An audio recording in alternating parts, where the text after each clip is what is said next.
First and foremost, I want to thank all y'all for coming out. I know it's a snowstorm and some ice outside. But first and foremost, I want to thank the Leonsis family and the Wizards organization for giving me the opportunity to live out my dream to make it to the NBA. Coming from Raleigh, North Carolina, all I think about was making it to 18 years old. I never thought this was possible. I love y'all. This is my city. This is still my house. And I love y'all and thank y'all for the night. John Wall last night, honored by the Wizards on John Wall night. His jersey's still not retired.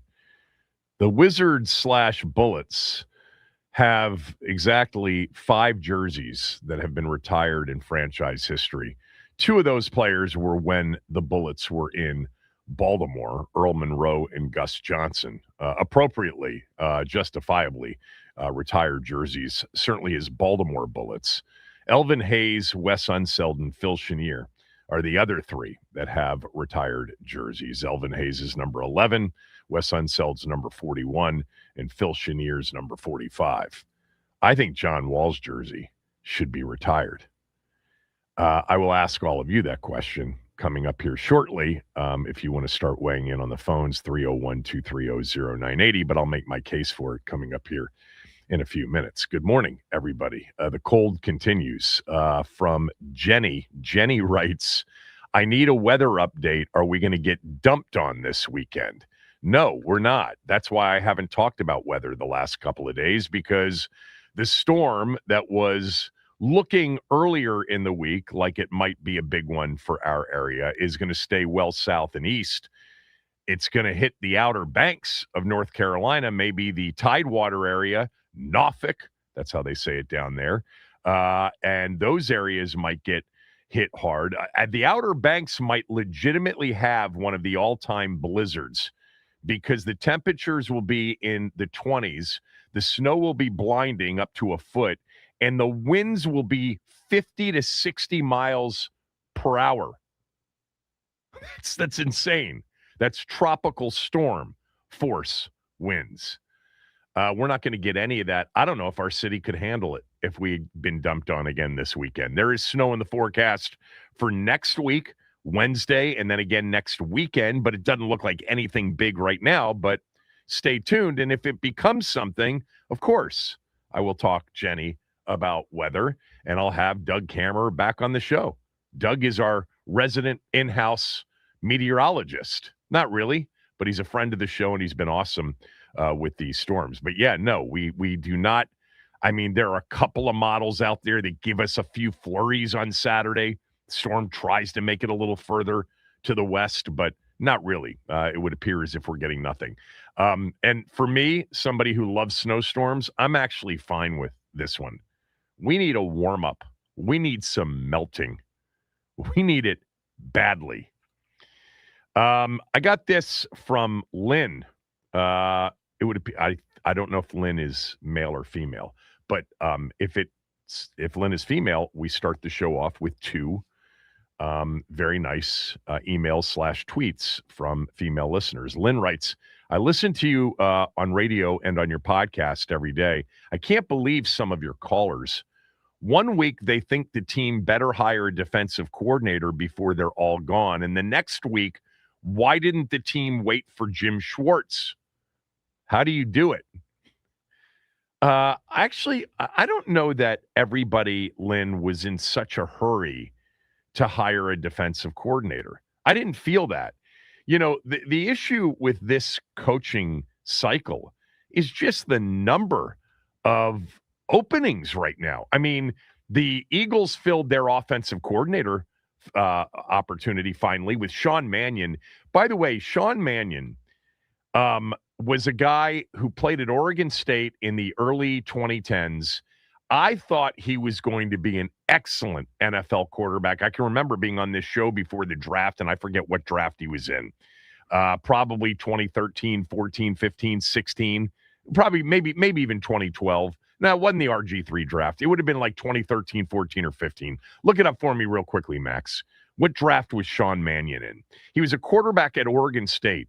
He was a big, strapping dude who could really throw it. He was like 6'5" and big. And I remember thinking, that dude's an NFL quarterback. He looks the part. And then what I found out as he got into the NFL is there was no ability to be kind of off schedule, no mobility at all. And he bounced around in the league, but the word kept coming back that this dude is eventually going to be a starter somewhere, and if not, he'll end up being a coach somewhere. The Sean Mannion hire in Philadelphia is different from David Blau in that Mannion, I think, may have been in the league longer and may have been coaching longer. Mannion got his first opportunity, I think, in Green Bay to coach for Matt LaFleur as an assistant, and then stayed there before getting hired. Yeah, here's his resume. I have it now up in front of me. His first coaching job was 2024. My fault. I thought he'd coached even longer than that. And he bounced around between the Rams. I think he had some starts with the Rams. Drafted in 2015, third round out of Oregon State. I think he had some starts with the Rams, and he looked a little bit the part, but never really caught on. He was with Kirk in Minnesota for a year or two, coaching for Mike Zimmer on that staff, and I believe Gary Kubiak may have been the offensive coordinator. But Mannion takes over in Philadelphia, and there's another example of, a guy with no experience. I mean, he was a quarterback's coach. Now, he wasn't an assistant quarterback's coach, but he goes from quarterback's coach to OC. I mean, here's the list of still openings at offensive coordinator in the league. Listen to this, Max. The Jets, the Ravens, the Browns, the Steelers. Now, the Browns and Steelers have hired offensive head coaches. Understood. The Ravens hired Jesse Minter. They are looking for an offensive coordinator. I actually think that's the fit for Kingsbury, personally, with Lamar. Denver, they fired their offensive coordinator on like earlier this week after losing the AFC Championship with their second string horrible quarterback, Jarrett Stidham. The Raiders obviously haven't hired a head coach, so they have a vacant OC job. The Giants left in the lurch because of Monken. They're still looking for an OC, and so is Arizona, still looking for an OC. We're seeing because of all of the openings that are out there. I would have to say, seriously, I cannot remember this many head coaching, offensive coordinator, and defensive coordinator changes in one season. I'm sure it's happened. Certainly, I would bet that the head coach total has exceeded 10, although 10 is a lot. It's a hell of a lot. But at the same time, you've had teams firing coordinators who are keeping their head coaching jobs, or head coaches, like in Washington. But in some cases, like with the Chargers, they lost their defensive coordinator, but they fired their offensive coordinator, Greg Roman. The Chargers hired Chris O'Leary. He was with Western Michigan. People are going outside the box, in part because there are so many openings, there just aren't enough of those resumed candidates, experienced candidates. I mean, Chris O'Leary is the defensive coordinator replacing Minter in L.A. for Jim Harbaugh. He coached as the DC at Western Michigan in the MAC last year. Christian Parker, the DB's coach from Philly, is Dallas's defensive coordinator. Obviously, we've got Durante Jones, who was not a coordinator. Nor was Brian Duker, who's going to the Jets. So you've got those, kind of position coaches going to OC. You get that every year, but this year you're getting even more of it on both sides of the ball because there aren't enough people available for all of these jobs. I think Sean Mannion's a really interesting hire in Philadelphia. Always thought that guy had a chance. Obviously, I was dead wrong as far as his chance to be a good quarterback in the NFL, but clearly a guy that is bright and people have been talking about. Not so much like Blau, I don't think, but man, those are similar hires, right?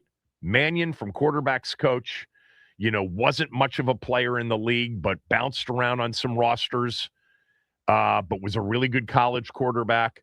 Same thing with Blau. Philadelphia not elevating from within, hiring from outside. Washington having a much better feel for what Blau is, elevating from within. But look, as far as Jim Schwartz, waiting for Jim Schwartz,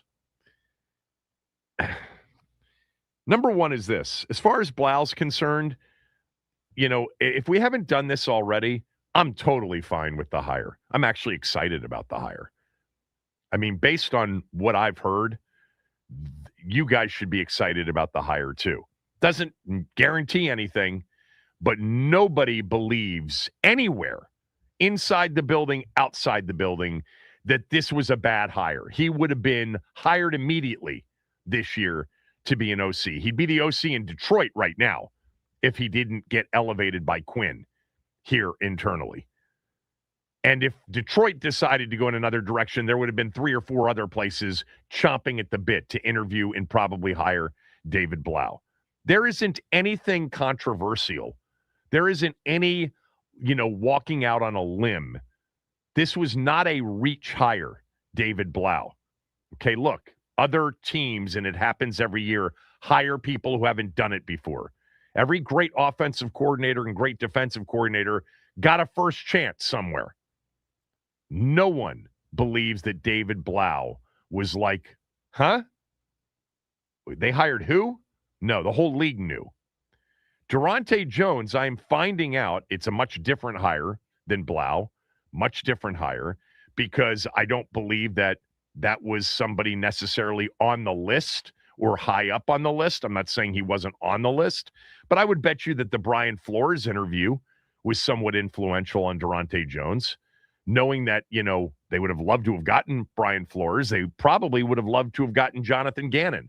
I believe Jeff Ulbrich, had he been let go with the Raheem Morris firing, if they had fired the entire staff in Atlanta, I actually think that Jeff Ulbrich right now would be the defensive coordinator here.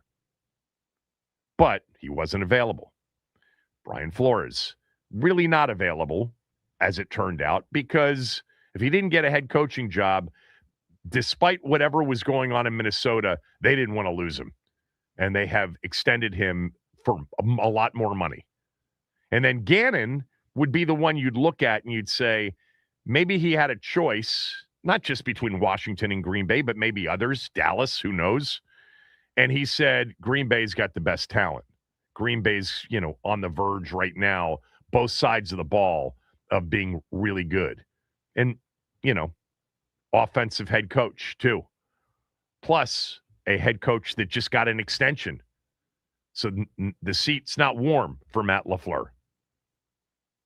So it was more attractive as a defensive coordinator. And I think ultimately a guy like Jim Schwartz, who is under contract in Cleveland for another season, Jim Schwartz is really a phenomenal coordinator. He has been. The one thing you would say about Jim Schwartz is, man, he has been somewhat, lucky along the way, because every team he's been on as the DC, after being the head coach in Detroit, has had good defensive personnel. Buffalo, Philly, Tennessee, for the couple of years he was there, and then Cleveland, obviously. Incredible personnel. But no one would dispute the fact that he is a very good defensive coach. I mean, his first stint in Tennessee as a defensive coordinator, you go back to 2001 when he got that job, he was the DC in Tennessee for basically the entire decade, 9 years. 2001 through 2008, 8 years, 8 seasons in Tennessee. He's had really good talent, though, as a defensive coordinator throughout throughout his career. I'm sure somebody will point out that maybe a year or two in Tennessee, they didn't have great talent. But for the most part, he's enjoyed the roster benefit of having great talent. In Cleveland, clearly. Cleveland's defensive talent the last couple of years, you could argue, has been number one in the league because they've had the best defensive player in the league. But it's been beyond that. I mean, they have borderline rookie of the year defensively this year in Schlesinger. You've got Denzel Ward. You've got the kid Graham. You've got all these incredible players defensively.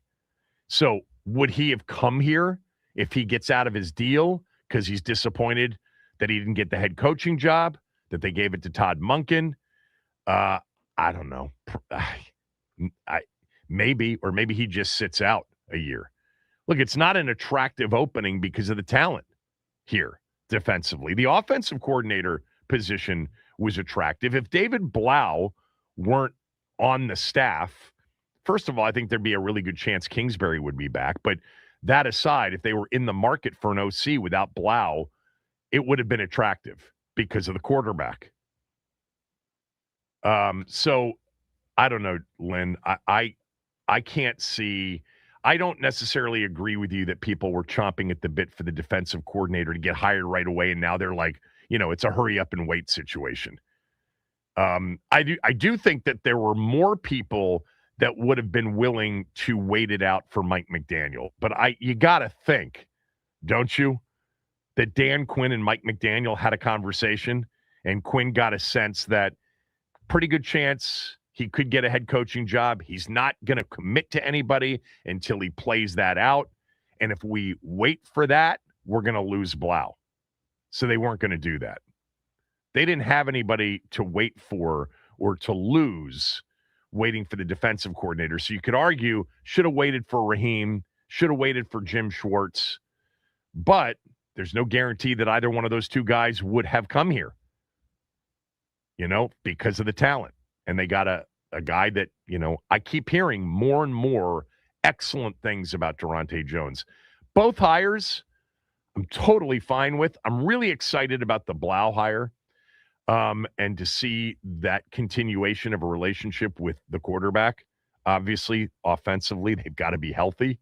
They've got to have their best players play next year. That will certainly make a difference. And they got to probably add another piece or two. Certainly another receiver would help. I mean, Nikki was on with us yesterday, and she's right. It's like Terry's basically on the last year of his deal. He's on the last year of the deal that the team would want to, actually pay out. Because beyond this year, it gets too expensive for the team based on his age. We already know how they feel about aging at that position and the analytics around that. So they've got to get a receiver this year. They got to get one for not only 2026, but they got to get one in the event that this is Terry McLaurin's final year in D.C. I sensed that there were a lot of people that felt like we should have waited for Mike McDaniel, but I don't sense, Lynn, that everybody was waiting for Jim Schwartz or Raheem Morris. To be honest with you, Raheem Morris was not someone that I would have been thrilled with. I'd have been okay with it. I would have trusted because I'm still in benefit of the doubt mode. Jim Schwartz would have been super exciting.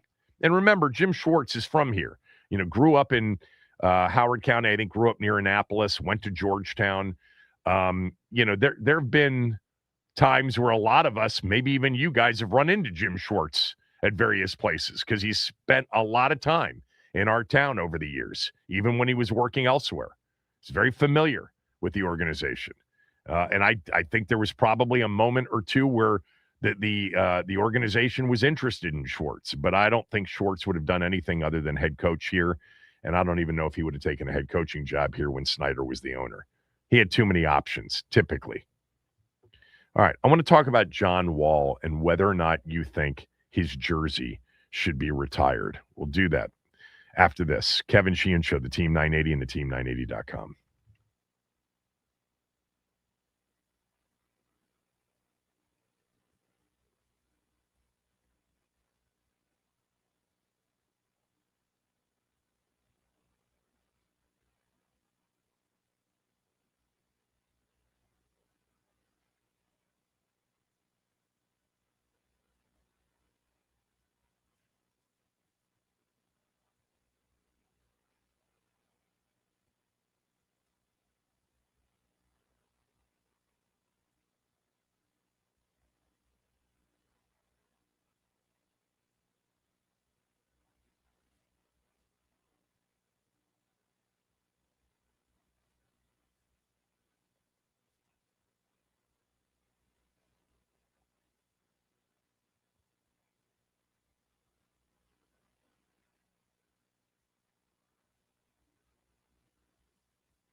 Ball, Beal and Gortat. Porter can't find anybody. He gives it to Wall. Working against Bradley for three. John Wall! What a shot! Now you talk about a pressure shot. That was it. Because they had nothing. They were trying to bring Bradley Beal from the left side of the floor. Hubie Brown, Mike Tirico on the call of whatever game that was. I don't know what game that was. So what was the highlight? Sorry. It was Game 6 against Boston. Oh, that was the shot. Yep. I you know what? You had the sound down for me. I just picked up Tirico and Hubie Brown after the fact. I was there that night. That Game 6 was, it was totally electric in terms of the atmosphere, forcing a Game 7 against the Celtics in the Eastern Conference semifinals. We played some of the John Wall conversation that I had with him over the summer. He talked about how that was supposed to be a pin down for Beal. And he just jumped in front on the inbounds and took it from Otto Porter and fired it up, and they forced Game 7. It was awesome. And the Game 7 was not his best game. He ran out of gas, really. And he talked about how he wanted, at least a bit of a break in the second half. He never sat in the second half of Game 7 in Boston. Beal was outstanding in Game 7, and they had a shot in Game 7. But for those of you who are hardcore Wizards fans and remember the details of that Game 7, they got Kelly Olynyk'd in that game. It was painful to watch Olynyk continue to just step out and knock down one big shot after another. So last night was John Wall Appreciation Night at Capital One. I really like John Wall. I always have liked John Wall. There were moments during his career where maturity was certainly in question because maybe there was a lack of some maturity in a young person. But as he's gotten older and you hear him in media, he's excellent. He's a gym rat for sure. He's a total hoops junkie. He knows the game so well. And I always just felt like this was the era, for me anyway, as a lifelong Bullets Wizards fan. This was the closest by far, so much more so than the Gill, Caron, Jameson years, or even the, Gill, Antoine, Larry Hughes, the first year that they actually made it to the conference semifinals after beating the Bulls. This was the 2005 postseason. They beat the Bulls in 6. And I remember, the MCI Center after that game, people spilling into the streets and celebrating like it had been forever since they had won an actual series. It had been all the way back since 82 when they won an actual series in 2005. And then they got blanked by Miami Heat, Shaquille O'Neal, et cetera, in the conference semis. And then they never got out of the first round again, losing to LeBron multiple times. And that team, really, all due respect to those teams, they could score. Gill could really score. They could not guard anybody. They were horrendous defensively. And I remember Ernie, and I was an Ernie fan as far as his trades go. His drafting, not so good. But I remember Ernie saying that year when they lost Antoine and players started getting hurt, that they, were headed towards kind of a 50-win season. They were on track for that and potentially a top 2 seed in the East. But they were never going to contend for a title. Not with the Heat teams, not with Cleveland and a young LeBron, because they just couldn't guard. The teams with Randy Whitman and then the Scott Brooks teams, they actually did a lot of things well. Now, were they a championship contender? No, but they were certainly a team over a 7-year period, over an 8-year period, over an 8-year period, went to the postseason 5 times. And when they didn't go, it was because of injuries more than anything else. And in 3 different seasons, they won a first-round series. And in 2 of them, they were very, very close to advancing to the Eastern Conference Finals. That's the Final 4 in the sport, something they haven't seen since 1979 when they got to the NBA Finals and lost to Seattle in a rematch from the year before, which was the year they last won a title. Yeah, it's been, and it will be, 47 years and counting when we get to the postseason this spring and early summer in the NBA. 47 years, approaching a half century since this franchise was legitimately a championship contender and really, by extension, relevant. And I felt like during the John Wall, Bradley Beal, Marcin Gortat, Trevor Ariza, Nene, Paul Pierce, etc. years, Randy Whitman, Scott Brooks, I really felt like the Wizards were actually somewhat relevant. You know, they were in conference semifinals. They were in the Final Four of their conference, final 8 teams going to a Game 7. When they played Boston in Game 7 in 2017, we were down to 5 teams left when that Game 7 took place. So really, I know it's a reach to say, to grab onto that era and say, wow, what an era. They didn't win anything, I know. And they didn't even really sniff winning anything. But they had a chance.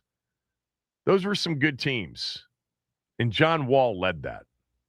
Drafted in 2010, when literally the Wizards were an absolute train wreck, dumpster fire of an organization. All that had happened with Gil and all of the locker room stuff and all of the franchise stuff, they were a mess, an absolute mess. And John Wall was a clear-cut number 1 pick. You know, they didn't have a choice in that draft. John Wall was the consensus number 1 pick. And it took a few years, but you saw right from the beginning, he was as fast end line to end line as anybody in the league with the basketball in his hands.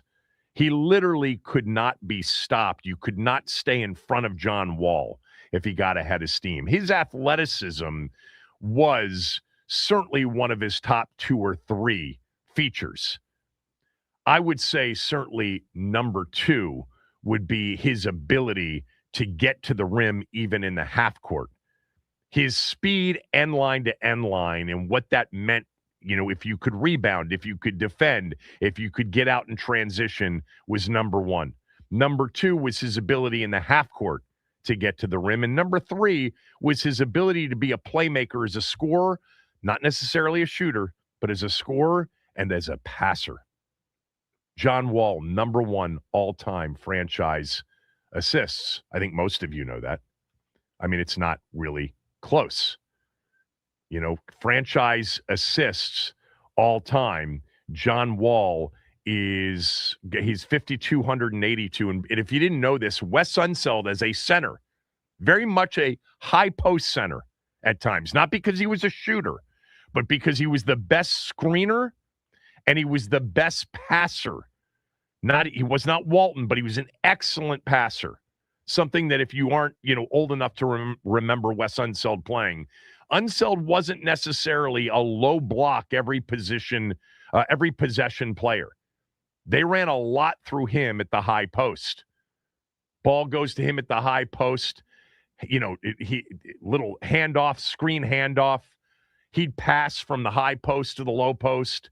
Unseld was such a high IQ center. He's second franchise all time in assists, but he's 1,400 behind John Wall. John Wall, easily the all-time assist leader in franchise history. John Wall, easily the all-time defensive steals leader in franchise history. Ahead of Bradley Beal, actually, which when I looked this up earlier this morning, I was actually surprised that Beal was number 2. I don't know why I thought I was surprised by that. He played long enough, which is one of those reasons. But Beal, to me, was always such an inconsistent player overall on the defensive end in particular. And I know a lot of people think that he was a great defensive player. Or a good defensive player. I never felt that way about Beal. John Wall, 4th all-time on the franchise scoring list. Elvin Hayes is number 1. Bradley Beal is 2. Jeff Malone is 3. John Wall is 4. And then Unseld is 5. Number 1 in assists, number 1 in steals, the 4th all-time leading scorer in franchise history. As I mentioned, the Wizards have just a few jerseys retired.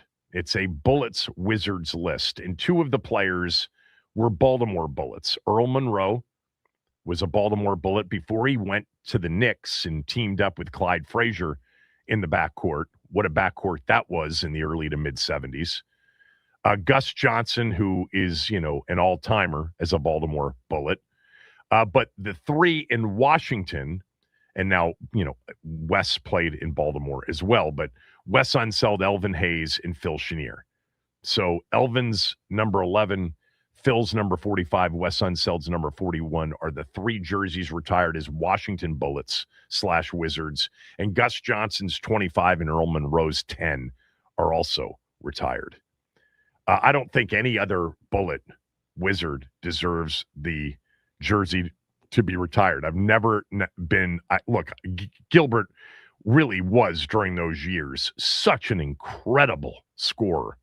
And his shot in Game 5 in Chicago to win the series in 2005, or to give them a 3-2 lead that they came home and then clinched in Game 6, that buzzer beater at United Center to beat the Bulls in Game 5 was unbelievable. And Gil had the big night, the 60-point night in L.A. In overtime. There were performances that were all time. But to me, the only player since the Bullets last were a legitimate contending franchise that deserves jersey retirement is John Wall's number 2. Ted was asked about this recently, and he said, where is it? I had that quote up a moment ago. Here it is. Ted said, "It will happen when it happens," closed quote. I don't know what that means. I don't know what the timing for that would be. I don't know, whether or not they want John to be retired officially for a longer period of time. John officially, retired over the summer. That was the official retirement for Wall, because he was still hopeful. When I talked to him last summer and had him on the show, he was still hopeful that maybe he could get an opportunity. Felt like he was still healthy. But once John lost the speed and the athleticism, or some of it, just a fraction of it, no one thought he'd be the same player. Even though he had developed his game, it had evolved into a player, even in that last season of legitimate playoff contention, 2017, John had his best games, and John had become a player that could go, that could hit the mid-range. I mean, the three-pointer to force Game 7 against Boston, no one would have ever said I was comfortable with John being a high-volume three-point shooter.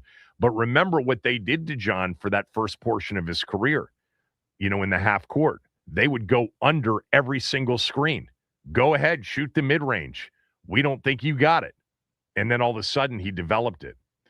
And the game for me, and I talked about this game with him, the moment of his career is the three-pointer to beat Boston to force Game 7. There's no doubt about that.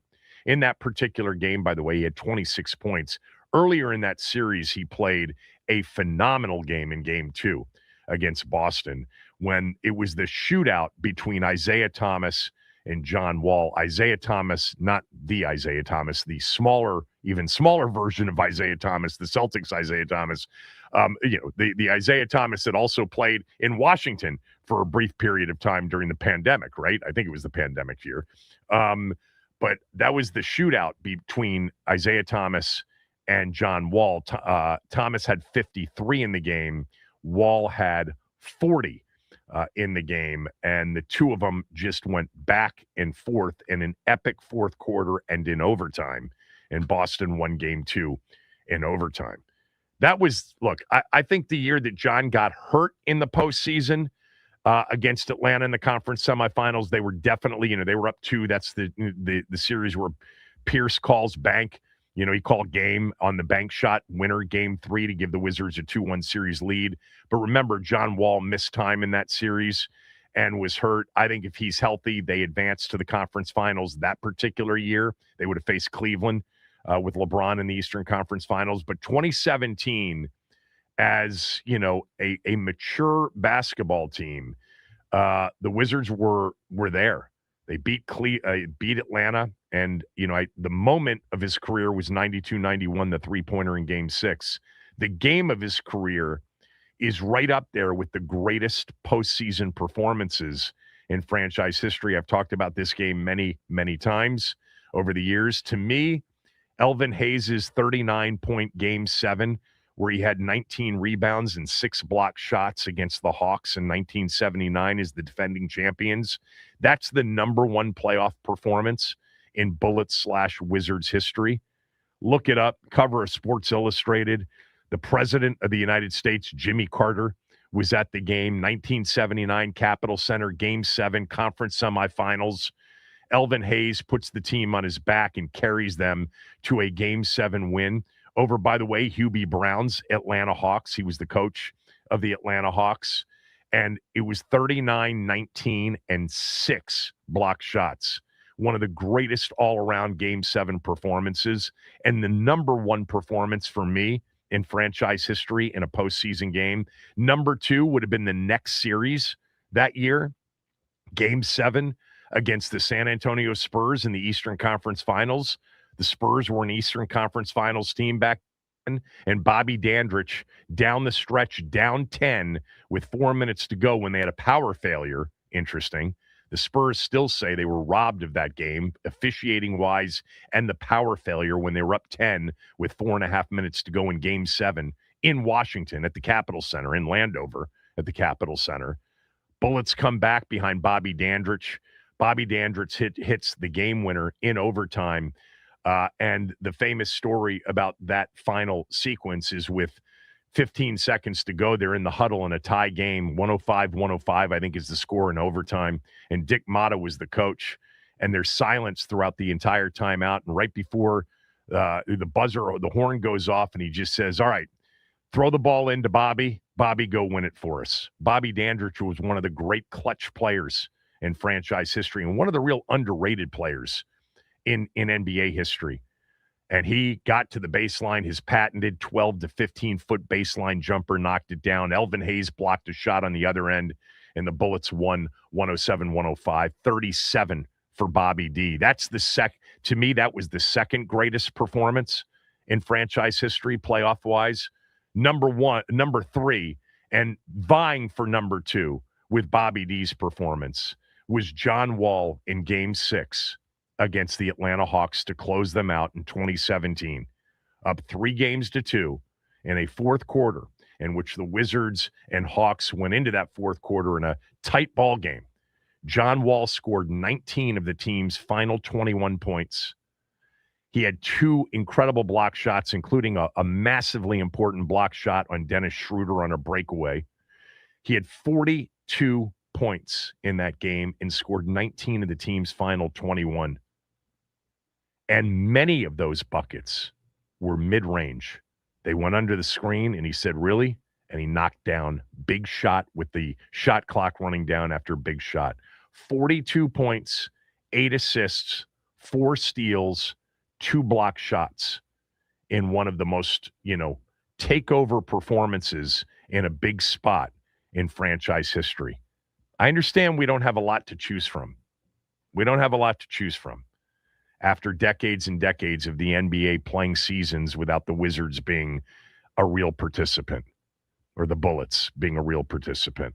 But that stretch and that team in particular, he told me that was the team he felt like if they get by Boston, they could have pushed Cleveland in the Eastern Conference Finals. They had good success against Cleveland in the regular season. And he thought that was the best team he played on and had the best chance. Of course, they lost Game 7 to Boston in the next series, but what he did in Game 6, man, he and Beal at that point were mature players. In that Game 6, by the way, when they closed out the Hawks, Beal had 31. That was Gortat, Wall, Beal, Otto Porter, and Markieff Morris on that team. Oubre was a young player. They had Bogdanovich, remember, as a shooter coming off the bench. Brandon Jennings was the backup point guard. They had a bunch of those backup point guards during those years, when they were in the postseason. And I remember John telling me, and we played some of that yesterday, and I forget if that's the part we played. I remember him saying that Jason Smith should have been a bigger part of the Boston series, especially in Game 7. I think Jason Smith does a really good job as a commentator on Monumental for Wizards games. I think he's done a really good job as that for a while. He and everybody, Jimmy P, Massenberg, all those guys do a good job. It's hard because it's a team that isn't really right now much. They won again last night, 2 straight on John Wall night, 109.99 over the Bucks, who apparently might actually trade Giannis Antetokounmpo. All right, my question is, yes or no on John Wall and retiring his jersey? 301-230-0980, 301-230-0980. I think the fourth leading scorer, the number one assists, number one steals leader in franchise history, and a guy who made the franchise for about a 7 or 8 year period actually relevant in the NBA. Maybe not championship contending relevant, but a hell of a lot more relevant than they had been in forever. I think that era for me was more enjoyable than the Arenas, Caron, Antoine era. I knew that team couldn't actually advance. They were so bad defensively. Just didn't have interest in defending most nights. This team always seemed much more of a complete team, and I think under Randy Whitman, an exceptionally well-coached team. All right, John Wall's jersey for me, yes, retire number 2. I absolutely believe that he, for me, would be on the Mount Rushmore of all-time Bullets Wizards in Washington. So I don't count Gus Johnson and Earl Monroe. For me, it's Elvin Hayes 1. I'm in the minority. I have Elvin Hayes ahead of Wes Unseld. I think Elvin Hayes is one of the greatest power forwards in the history of the game. Was the ultimate Iron Man. Was a prolific scorer, rebounder. He is still, I'll look this up, he is still like top 12 in both categories, points and rebounds in NBA history. I'll come back with the actual numbers. I haven't looked at it in a while. And then number 3 for me, even though he wasn't here for as long as Elvin and Wes were, or John Wall was, but because of his importance and significance to winning the NBA title in 78 and almost repeating in 79, I think Bobby Dandridge and what he did during his time here is the third leg of Mount Rushmore. And I put John Wall just ahead of Phil Chenier and Gilbert Arenas as the fourth. Jersey retired, yes or no? Number 2 for a Wizard, John Wall. I say yes. What do you say? 301-230-0980.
Elvin Hayes is honestly one of the most criminally underrated players in the history of the NBA. He still, to this day, all right, is in points, NBA, not NBA, ABA combined. If you want to go NBA, ABA combined, he's 15th all-time in points, 13th just among those that played exclusively in the NBA. Rebounds, he's still 6th all-time NBA, ABA, 4th all-time just NBA players. So we'll go with just the NBA. 13th in points, 4th in rebounds, 7th all-time in minutes played. And on the blocked shot career list, Elvin Hayes is 27th, but every single player, with the exception of 2 in front of him, are all centers. He was a power forward. Here's the thing about Elvin Hayes' career.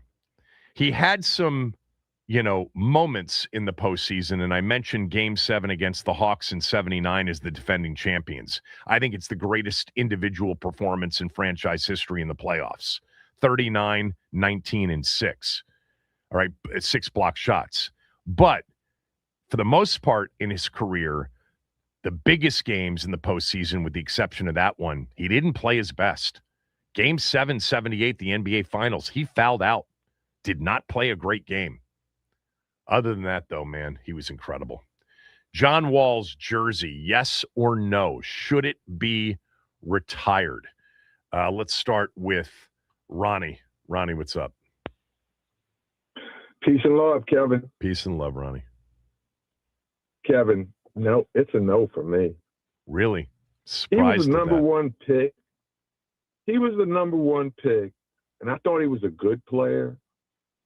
And I know you don't have a lot. We don't have a lot to choose from with the Bullets/Wizards, but I just never thought he was worthy of the number one pick.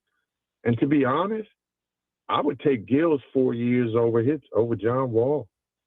Gil to me brought excitement to the city.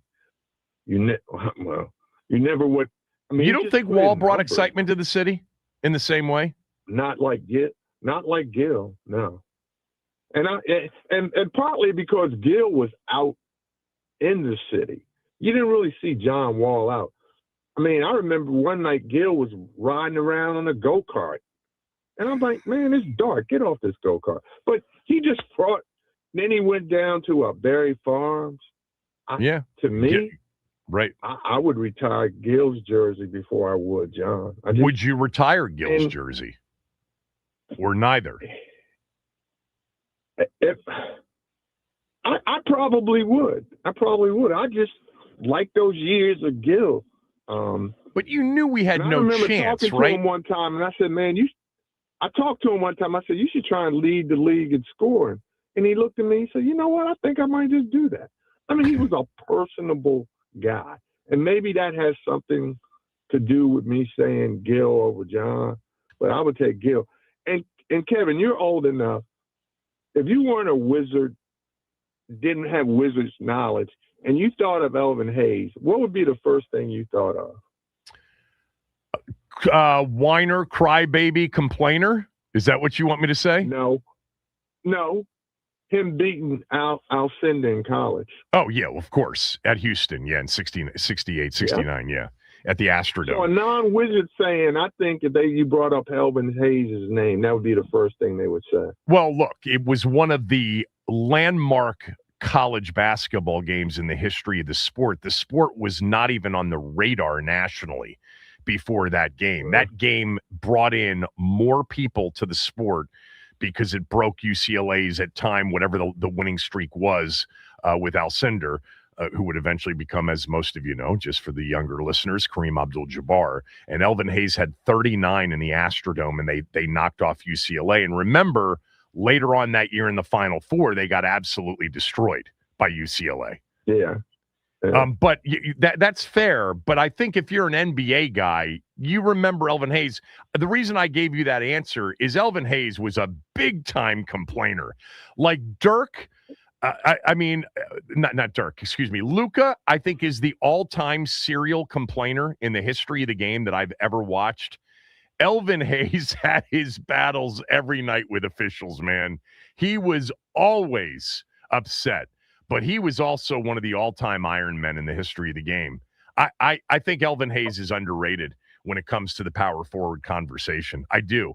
But you're probably right. For just basketball fans in general of a certain age, they'd probably say, yeah, but they'd remember his NBA career, Ronnie. Oh, yeah. But, Yeah. I mean, I don't know. I loved Gil's 4 years. I wish he could have, they could have gone further. They couldn't. Also, they were terrible on defense. Terrible. Yeah, but also, who did Gil have as compared to John? What do you mean, Karan and Antoine? I would say that John played with better players than Gil. I would say that they didn't have a big three like the Wizards had with Gil. Gil, Karan, and Antoine, that was an unbelievably prolific scoring 1-2-3. You didn't have that with John and Brad. No, right. But then that goes more towards my argument of retiring Gil, because he did work. He put in work, Kevin. He did. None of them were interested in defending, though. I got to run. I'm up against a hard break. If you're on hold, stay there. Thanks, Ronnie, as always. Robert Bones, we've got a line open if you want to jump in. Should John Wall's jersey be retired, yes or no? Kevin Sheehan Show, the Team 980 and the Team980.com.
It was John Wall night last night at Capital One Arena. The Wizards beat the Bucks 109-99. Our Waldorf Honda poll question of the day is, should John Wall's number 2 jersey be retired by the franchise? Ted says it'll happen when it happens, whatever that means. Go ahead to vote on it at Team 980. Again, it's our poll of the day presented by at the Waldorf Honda on X on Twitter, and you can click on waldorfhonda.com to learn more. At this point, just a few votes in, 58-42 no to yes on John Wall's jersey being retired. I say yes. I really enjoyed those teams. John, let me just say this too about John versus Gil. I should have said this to Ronnie. John made everybody else better. I never felt like Gil did that as much as John did that.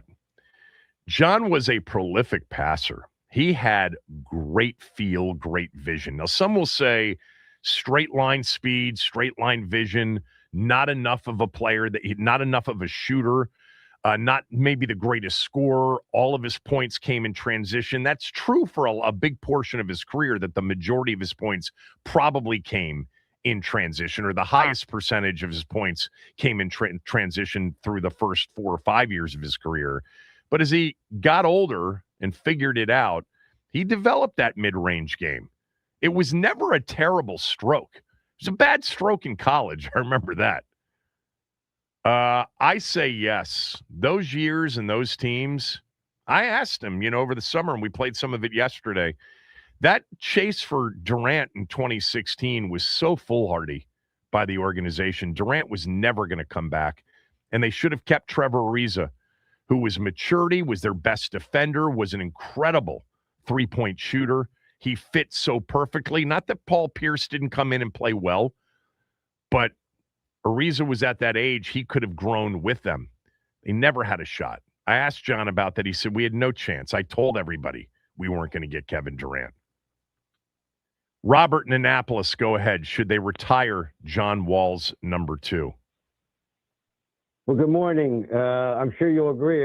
If the Bullets had Bobby Dandridge in '75, they ain't getting swept by Golden State. No, they would not have been. He was a buck then. Yeah. He won a title, remember, with Abdul-Jabbar in Milwaukee.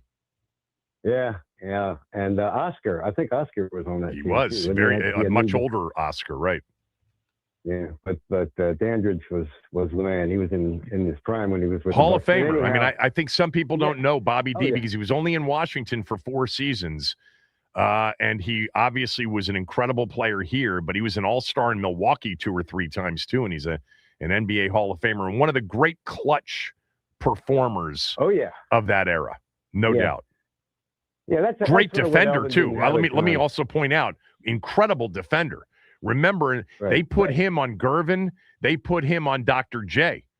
They put him in the back court to guard Gervin. They went big and had him as a 2 guard and had him guarding the Iceman in the postseason and back-to-back seasons. Well, Bobby G was always good late, usually good late in the game. That was the thing with Elvin. Elvin was always great at the start of games, but sometimes at the end, you're right. At the end of the game, he wasn't. That's just the way it was. Elvin was one of my favorite players, but Me he too. was very enigmatic. The turnaround fadeaway shot was, and every time he touched it, the whole place would start screaming E. That group. I was a diehard Bullets fan. I lost interest by the time Wall got. I'll get to my comment on that. But that 75 to 80 time frame with Elvin and Wes and Dandridge coming along and Chenier. That was one of my favorite groups, one of my favorite teams in terms of personnel. You mentioned the 5 retired numbers. Not only did Monroe and Johnson only play in Baltimore, but the other 3 all started in Baltimore. 2 were drafted, Chenier, and then Elvin was actually acquired in the trade. So it's amazing. It's mind-boggling that this franchise has not drafted a player in over 50 years that you would have no discussion on whether his number would be retired. But on Wall, I wasn't following the team then. You have a better knowledge on this than I do. But if they're going to do it, they should have done it last night. Or if you're going to have a night for a player. Well, he just retired. He just officially retired over the summer. Yeah. And another thing, why does Washington always do these little shindigs on the worst weather night? I remember Sonny Jurgensen, didn't they retire his number? Yes, It was this final late game in of the year. And just god awful weather. And I think there's been another one or two, and I'm always thinking, well, why do they do this when it's such an ordeal for the fans to get out there and do it? But anyhow, there you go. Based on what I know, he was certainly a very good player. He got cut short. He had a knee injury or something, didn't he? Yeah, I mean, the injuries obviously, slowed down the career. I mean, John Wall ended up playing really in 11 seasons, but really you're talking about 9 seasons, 8 of them healthy in Washington. That's it. So he didn't have that. Yeah, I would say of all the players they've had, he's as much deserving, much more than Gil. Gil did make things interesting, but they weren't always for a good reason. Hey, thanks for taking my call. You got basketball people that want to get on here. Appreciate it. A lot. Let's go to Bones. Bones, John Wall's jersey retired, yes or no? Hey, good morning, Kevin. Shout out to my main man, Max, man. Yep. This, for the guy that your first caller, right? Yeah, they should retire John Wall's jersey, right? As opposed to Gil. Gil wasn't nothing but a shooter. John Wall was a basketball player. John Wall came up here. He had direct speed. He could dribble the ball.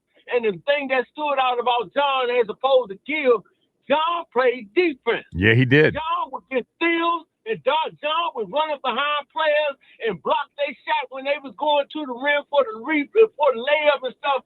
John was an excellent basketball player, and his game matured when he got here from college. I agree. Yeah, they should retire.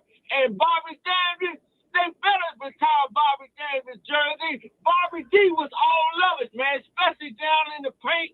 Turn around, bank off the glass and all that type of stuff. And he shut down opposing teams' top players, man.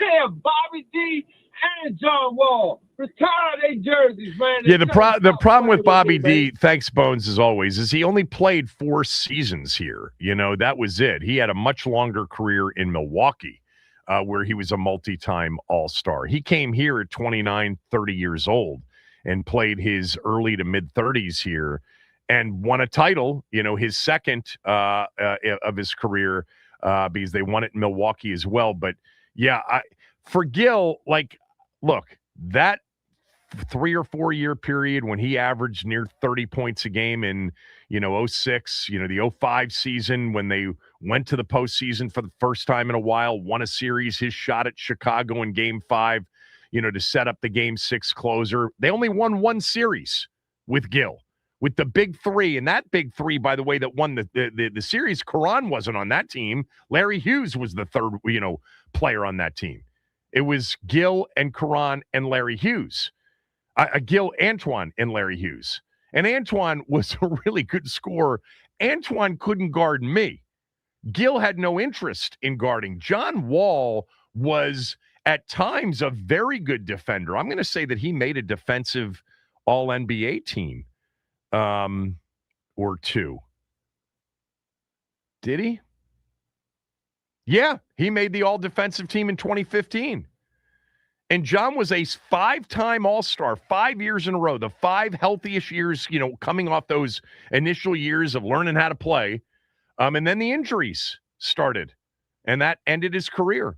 If he had stayed healthy, and some might say, well, the way he played, where he relied on his speed, all it was going to take was 1 serious injury, and he wasn't going to be the same player.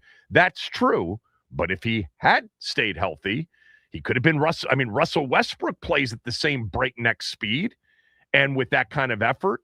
And Russ has been healthy, but look at Russ is still playing, and he's still productive.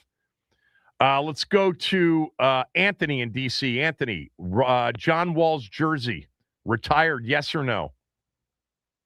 Kevin, Anthony. Get that rhythm. Get that rhythm. You don't remember that commercial? I don't. Okay. Was it a John Wall commercial? No, it's a Big E commercial. I don't remember that. Okay. Tell me about it. Real quickly. Well, I think it's a PSA for the United Way, but I can't remember specifically. Okay. But that he's backing down somebody and he's narrating, get that rhythm. Of course, you hear the crowd yelling E in the background, turn around off the backboard. So remember that turnaround fadeaway off the glass? Oh man, that was you couldn't mess with it. You couldn't mess with it. Yeah, I mean, do you agree with me? I mean, look, you and I are basically the same age. We've followed the same teams forever. Do you agree with me that in the conversation of power forwards, he sometimes just doesn't get mentioned enough? Oh, without a doubt. I mean, everybody wants to talk about Kevin McHale, talk about Barkley. If they want to, who else? If they want to put Duncan in that conversation, if you put Duncan in that conversation, of course it's Duncan. Right. Karl Malone. I see. To me, Karl Malone and Elvin Hayes were kind of the same players. Same player. I would even say Elvin Hayes and Kevin Garnett were very similar. Elvin was a better rebounder and a better shot blocker. Yeah. But you gotta, with this John Wall thing, you gotta tell me what the criteria is, because to me, Elvin is the standard. If Elvin's the standard, then no player since he retired is a Hall of Famer, because he's one of the greatest to ever play. No one's ever going to say that about John Wall. So what I mean by the standard is, for the franchise, if you come close to anything that he's done over an extended period of time, then you're worthy. To me, as bad as Gil was during his time, it was too short-lived. And he was a one-way player. Yes, John was a two-way player, but other than those, 2 to 3 performances that you identify, nothing else stands out. I think what stands out is that this guy every single night was a guy that you had to deal with if you were the opponent. You had to get back on defense. Whenever you played those Wizards teams with John Wall, number one was transition defense. Had to get back on defense, because if they got a stop, even after a make, that thing was coming right back at you. And that's when they were at their best.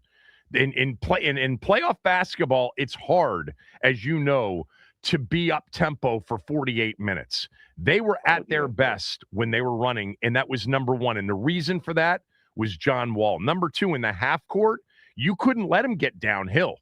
You could not let him get downhill. You had to play below every screen. You had to play underneath every screen and force him to make jump shots. That's the one thing about John.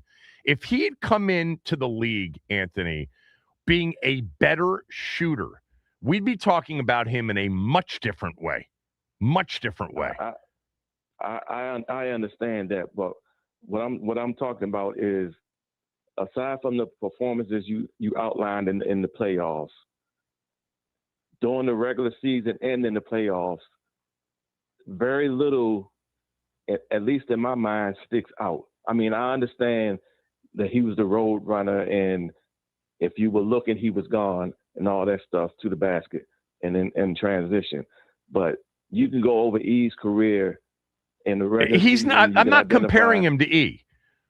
If you're saying that Elvin Hayes is a 12-time All-Star and as a multi-time MVP candidate who got close a couple of times, as an NBA champion and played in 3 NBA finals, during a 7-year stretch, part of the 75th anniversary team, part of the 50th anniversary team. We're talking about one of the all-time greatest. I'm just talking about jersey retirement. I wouldn't make Elvin Hayes or Wes Unseld the standard for jersey retirement.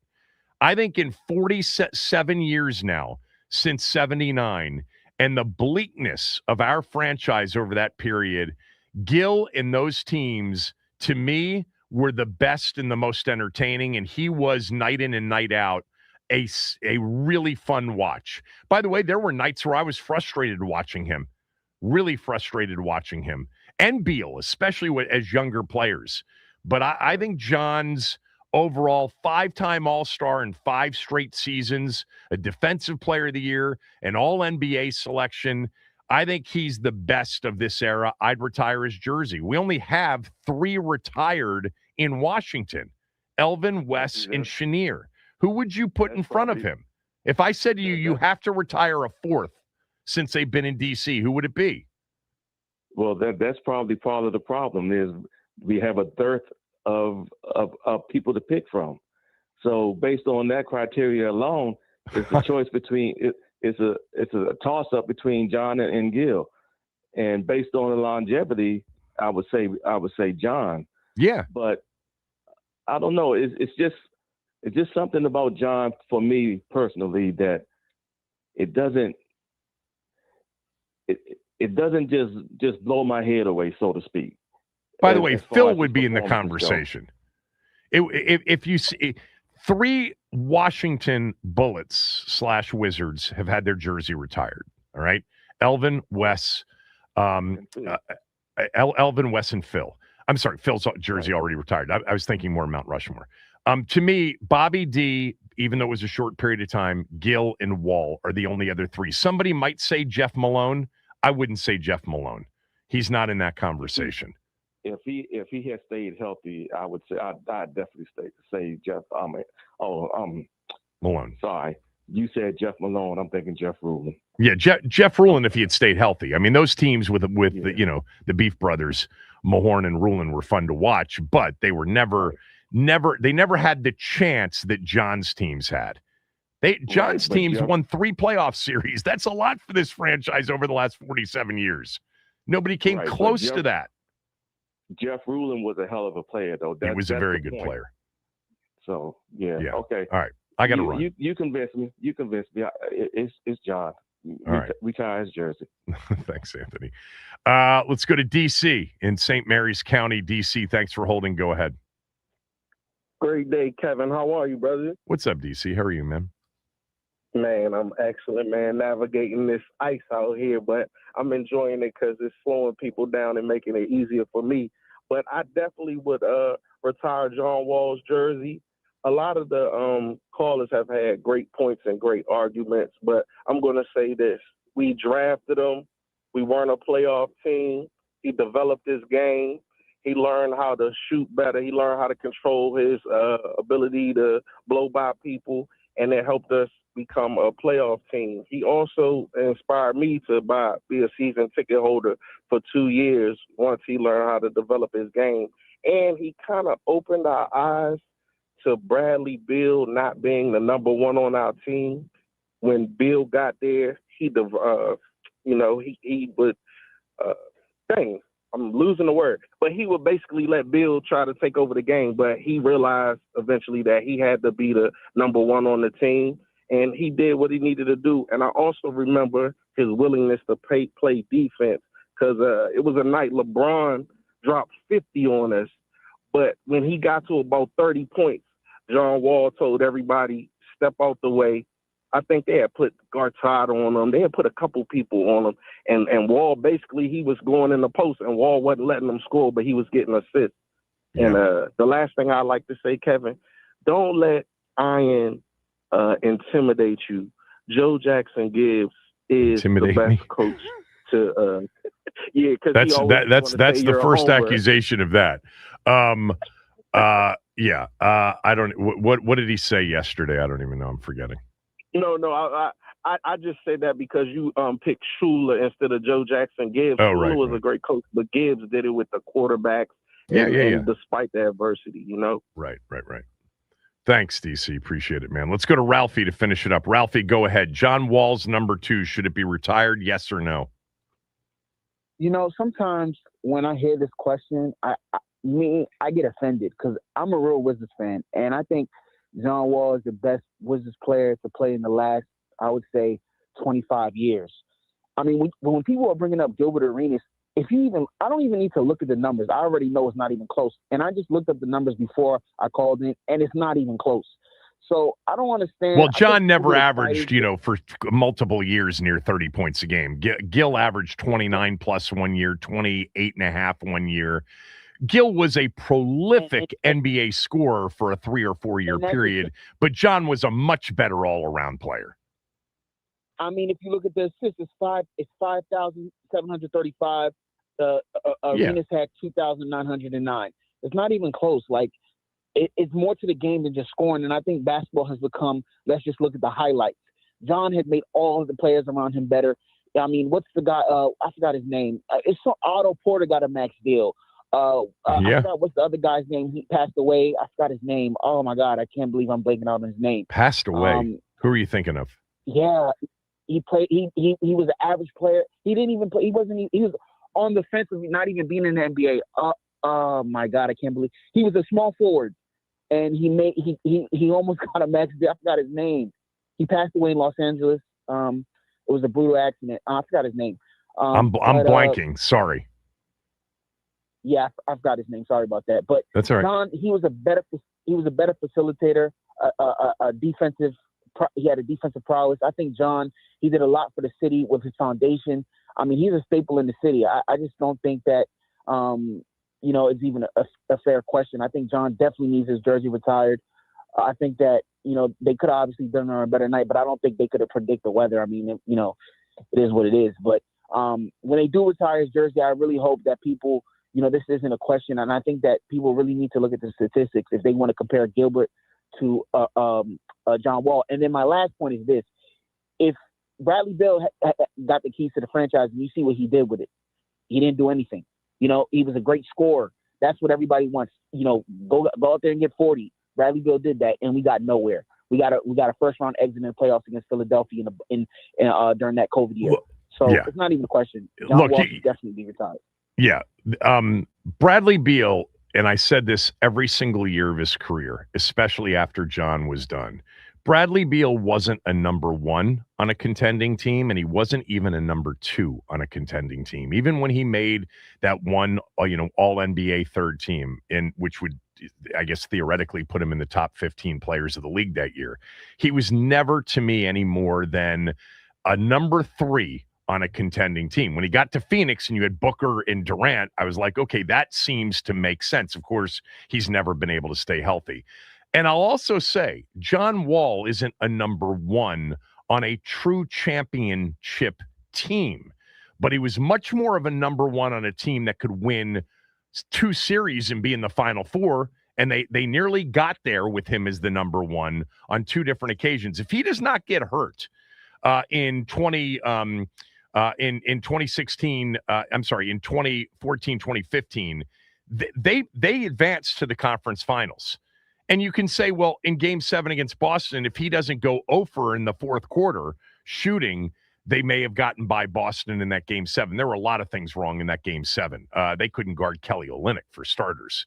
But John was closer to that, much closer to that than Bradley Beal was, always in my opinion. Beal just constantly made me pull my hair out. The guy just never seemed to be locked in defensively as much as he needed to be. John, you could say, was sometimes, it's a little bit out to lunch in games, but not like Beal was. I would retire John's jersey.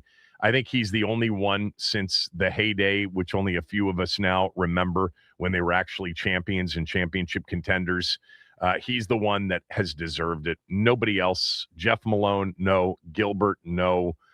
John Wall, for me, yes. He'd be on my Mount Rushmore of all-time Bullets Wizards. It'd be Elvin, Wes, Bobby Dandridge, and it would be John Wall. Phil Chenier, super close to that all-time Mount Rushmore. All right, we'll do a quick what do you got, and then we'll talk some college hoops with Mike DeCourcy coming up at 11:35. Kevin Sheehan Show, the Team 980 and the Team980.com.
Let's see who'll win this battle of strategy.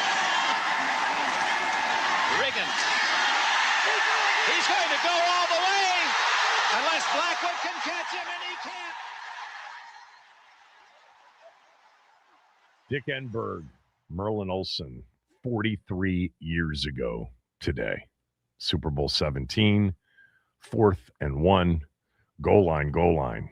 I left, tight wing, 70 chip. 10 minutes and 10 seconds were remaining in the game on that 4th and 1. Over the years, I think people have said, well, that was the play. It won the game in overtime, or it won the game with a minute left. There were still 10 minutes left in the game. They would score another touchdown. Theismann to Charlie Brown late in the game to cinch it 27-17. But that 43-yard 4th and 1 play in Super Bowl 17 is the single most memorable and most significant play in DMV sports history. There's no close number 2.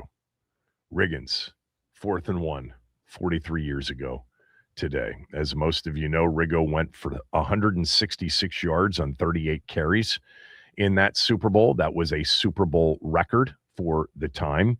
It would be broken the next year by Marcus Allen, and then eventually broken by Timmy Smith in a record that still stands to this day. But Riggo's playoff run of 610 rushing yards during the 82 playoffs is still the most ever in a postseason. Now, they played during that postseason 4 postseason games. The field, because of the strike-shortened season, was expanded to 8 in each conference, so they played a quarterfinal game against Detroit, or a first-round game, if you will, against Detroit.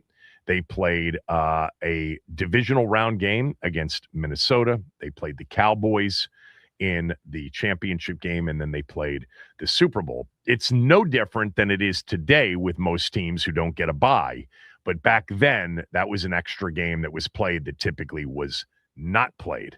In fact, in 1982, you didn't even have you did. You had the wild card game. It was a 1 game. Back then, Max, the regular season ended, and the next weekend, just 2 games, an AFC wildcard game and an NFC wildcard game between the 4th and 5th best teams in the conference. And then you would go to the divisional round the following week. And then in 1990, they expanded it to 6, and then we had that forever, and then they expanded it to 7 in each conference just a few years ago. John Riggins, that play, that player, all time. Amazing that it's been 43 years. All right, when we come back, we've not talked college basketball much on this show, but this is the first weekend we're entering without football since late August. So we'll talk some college hoops with Mike DeCourcy next.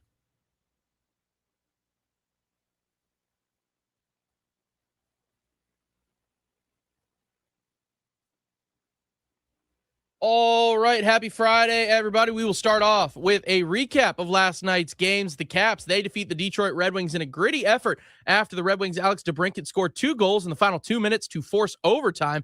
Caps able to hunker down and make it to a shootout where Nick Dowd scored his first career shootout goal, lifting the Caps to a 4-3 victory. Bad news, though, for the boys in red. Charlie Lindgren had to be carried off the ice by his teammates after the game. Spencer Carberry will meet with the media at 2:45 for an update ahead of tomorrow's matchup versus Carolina. And, of course, on John Wall night, the Wizards, they earned their 12th win of the season, their 3rd this season versus the Milwaukee Bucks. Alex Sarr notches his 11th double-double on the season, including a career high of 17 rebounds. Keyshawn George led the Wizards in scoring with 23 points. The Wizards win 109-99. They'll take on the Lakers tonight over on 106.7 The Fan. That'll be at 6:45. Right after Grant and Danny. To the NFL we go as the Eagles named Packers quarterback coach Sean Mannion to their offensive coordinator role last night. He will call plays despite never having done it before and only coaching for 2 years in the NFL and in Green Bay. And the Falcons, they are bringing Bears assistant GM Ian Cunningham in for their open general manager role. Cunningham spent the last 5 years in Chicago helping out Ryan polls. This update is sponsored by the Team 980 YouTube page. Just open the app, type in the Team 980, hit subscribe. Kevin Sheehan is live every day from 10 to 1. You can catch programs like Take Command all off season. Don't forget to hit the like button whenever you do decide to join us. Don't forget to turn on notifications to stay up to date on all things DC sports. And that is what's trending.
First weekend since August without football, and maybe some of you are going to tune into college hoops for the first time. There are some really good games. Michigan State tonight, and then tomorrow you get the matchup of perhaps the top two picks in the NBA draft when BYU and Kansas play. Here to talk college hoops with me is one of my favorites to do it with, Mike DeCourcy from the Sporting News. He's part of the Big Ten Network, part of Fox. You can follow Mike on X at TSN Mike. It's been bleak around here Mike, because neither Maryland or Georgetown. Mason's having a great year, but as you know about the DMV, it's Maryland and Georgetown above everything else. Just real quickly before we get to sort of the national scene, should Maryland fans be patient with Buzz Williams? Many of them aren't. I am, but what do you say? I don't know why you wouldn't be patient. He's got a tremendous track record everywhere he's been, from Marquette to Virginia Tech to A&M. He's been highly successful in all those places. So I don't know why you wouldn't be patient. And obviously this is a very disappointing year, but I don't know. It's not disappointing relative to what they were expected to be. It's disappointing relative to you'd rather win and you'd rather have fun with the success that you get from being involved in the middle of the Big Ten race. But I fully respect Buzz's ability to turn around a program and expect that will happen in relatively short order, just not immediately. I can't understand exactly what is taking as long as it is at Georgetown. I know that Ed's been a tremendous coach everywhere he's been, and his track record has generally been when they get to the third year, that's when the fire burns. That's when it ignites and it takes off. And it hasn't happened this year. And maybe they're a little delayed there, but I have tremendous respect for him. I am a little surprised that it hasn't, that this year wasn't a year in which they took a step forward. What are you hearing about Tony Skinn at George Mason? You know, they won the regular season last year. They didn't win the tournament, so they didn't go to the NCAA tournament. They are 19-2, 7-1. He was the A-10 coach of the year last year. He's doing a phenomenal job this year. Does he have a chance in this upcoming coaching cycle when this season is over to get a Power 4 job? Oh, I think he would. Yeah, he's terrific. He really has is. Worked. I did actually sat down with him. They had Big Ten media days here in Pittsburgh back in late September, I think it was. Did I say Big Ten? I'm sorry, Atlantic 10. Yeah. The Atlantic 10 is their conference tournament is going to be here this year. This is their 50th anniversary season, and Pittsburgh was where they had their first tournament. And so they had him here, and I sat down with him to write about how different it is to be in the situation he is now in a really prime mid-major job, and how much different that is now than it would have been even 4 years ago, 5 years ago, because you would have had some stability and the ability to build on that stability. And you have to be so much more nimble now. And when I sat down with him, I know how talented he is and all that, but I didn't think they were going to be 18-2 or whatever. Right. They've had a phenomenal season to date, and I'm hopeful that if they continue on this path, which honestly means like maybe losing two other games, I'm hopeful that will be enough for the committee to recognize them as a tournament team. Lose 4 or 5 more, then I get it. Then you got to win the league. You got to win the auto bid, but if they only lose 1 or 2 more, including the game in an elimination game in the tournament, I just have to think that's worthy. The league is too good for you to go and only lose 1 game, 2 games, and not make it. It's not the Big Ten. I'm not pretending it is. It's not the SEC, but it's too good for you to dominate like that and not get recognized, in my opinion. And if you do that, then absolutely you're a prime candidate to move up the ladder if that's what your desire is. But I will say this. I mean, that guy is a DMV guy, and he has gone where he's had to go to build up his career. Ohio State, coached in the South, Louisiana Tech, I think it was. But in order, I know that his best work more than likely is going to be done in that region. Well, some of those players that played for Maryland's Sweet 16 team last year were recruited by Tony Skinn when he was on Kevin Willard's bench the year before. But anyway, so let's get to the sport in whole, because a lot of people really start tuning in, especially with the football absence this weekend. There was a moment earlier this year where I thought, and I think a lot of people thought, my God, is Michigan the best team we've seen since like UNLV in 90-91? They blew out Gonzaga. They blew out Auburn. They blew out Villanova. They've lost once. They lost to Wisconsin, but they just ended Nebraska's perfect season the other night. Tell me about what Michigan is. Well, Michigan has the biggest front line, I would think. I don't know if Ken Palm's measurements would say that's true, but you're talking about a 7'4" center, a 6'9" small forward, and a 6'9" power forward. And that's just not college basketball that often. I was going to say anymore, but I'm not sure how many people had 7'4" centers back in the day. But even a 6'11" then goes 6'8", 6'8", or 6'9", 6'9". It's just not common. Usually it's more oriented toward what won the NCAAs for Florida last year, which was a big point guard like Walter Clayton, and then a big wing, and then another big wing. And so instead you have Yaxel Lindeborg playing the small forward position in a power forward's body.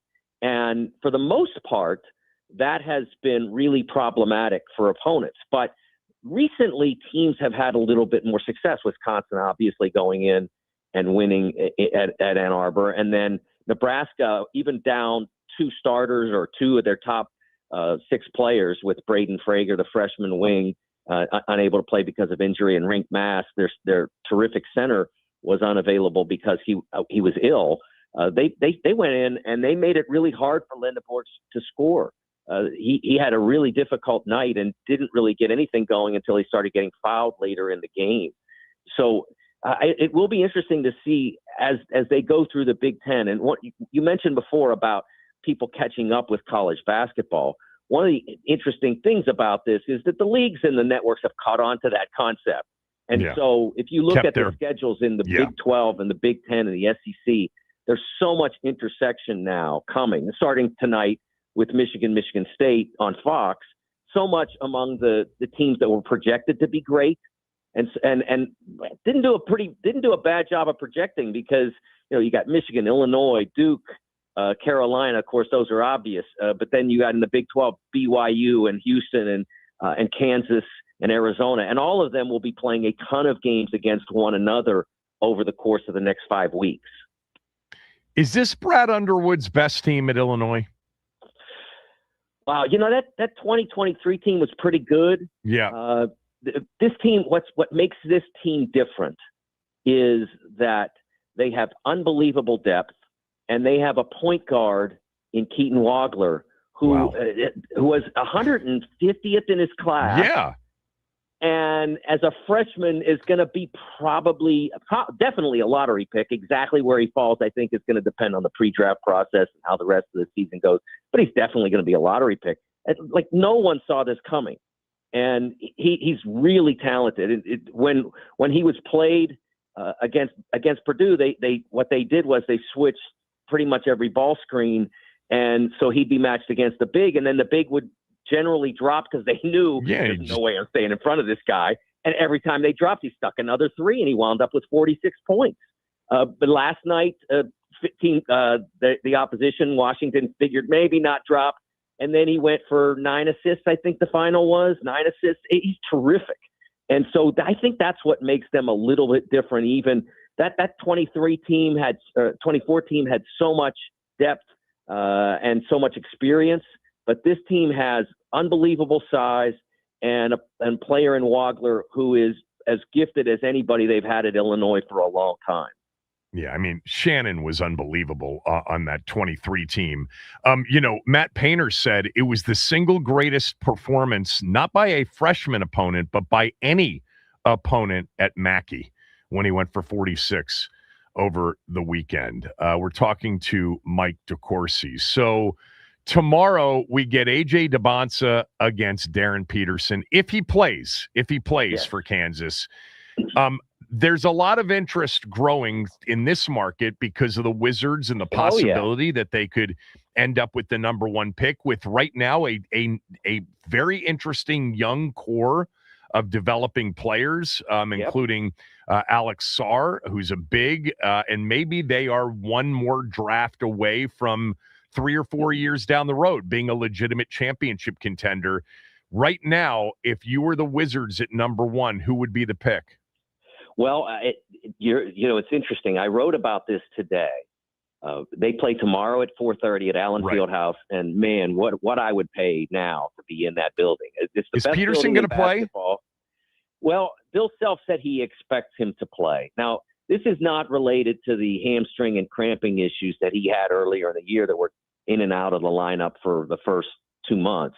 He stepped on somebody's foot in the Colorado game, late in the Colorado game, about 10 days ago, 12 days ago.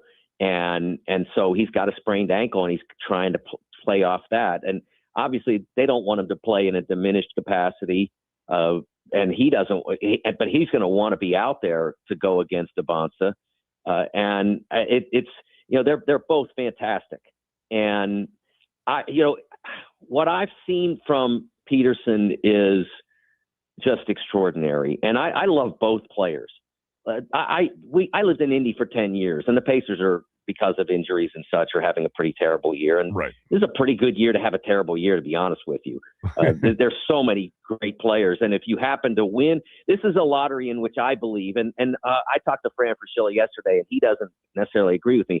I think if you finish 1 or 2, you're a big winner. And if you finish third, it's a little bit, it's a fair step down. He thinks that Cameron Boozer can be great too. He said to me that he thinks that he'll average 20 and 9 as a rookie, and by year 3 or 4, he's going to be up to 29 and 12. And I have my doubts about because there's nobody that's been like Cameron as an athlete who's been a foundational player on a championship type team. Right. If you look at Denver, Jokic is similar, but he's 3 inches taller. I mean, so it's not the same. Exactly. And so I think if you finish 1 or 2, you're a bonanza winner. So you think Boozer's 3 too? I agree with you. The one thing about Boozer is I love how he competes. I love that about him. But you would put him 3 behind Peterson and Abonsa. Yeah, I mean, Caleb Wilson is fascinating because he's just ridiculously North Carolina, for those that don't know. Yeah, he's just, 6'10" and so dynamic. But I think you'd have to have more patience there because he still has a growing game, and what his game becomes. Will he have a perimeter game? Will he just be an unbelievable defender and finisher, kind of like a modern day version of James Worthy, but taller and even more dynamic than James, which is saying something.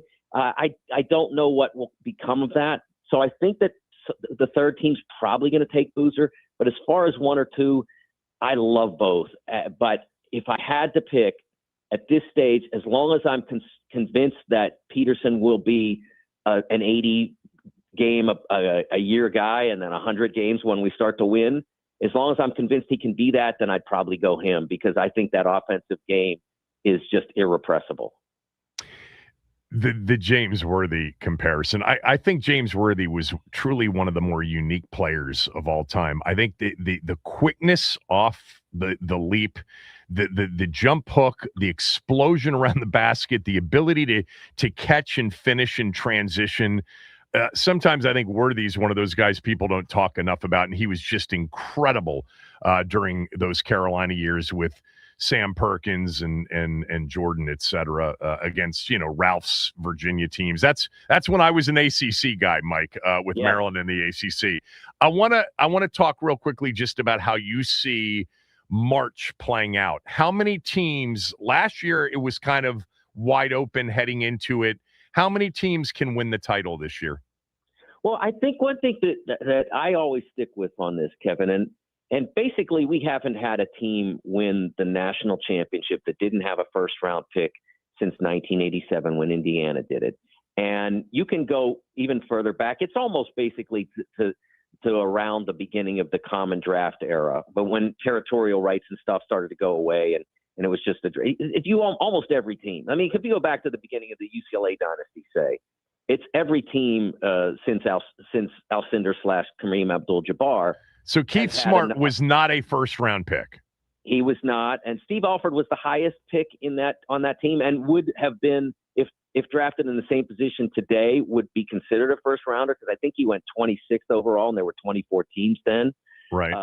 So if you want to make it top 30, you can do that, but you just have to have those guys. And a year ago, I stood close to Kelvin Sampson after the game. He was heartbroken. There were about 25 of us around him or so, and and he said this team was built to win the national championship.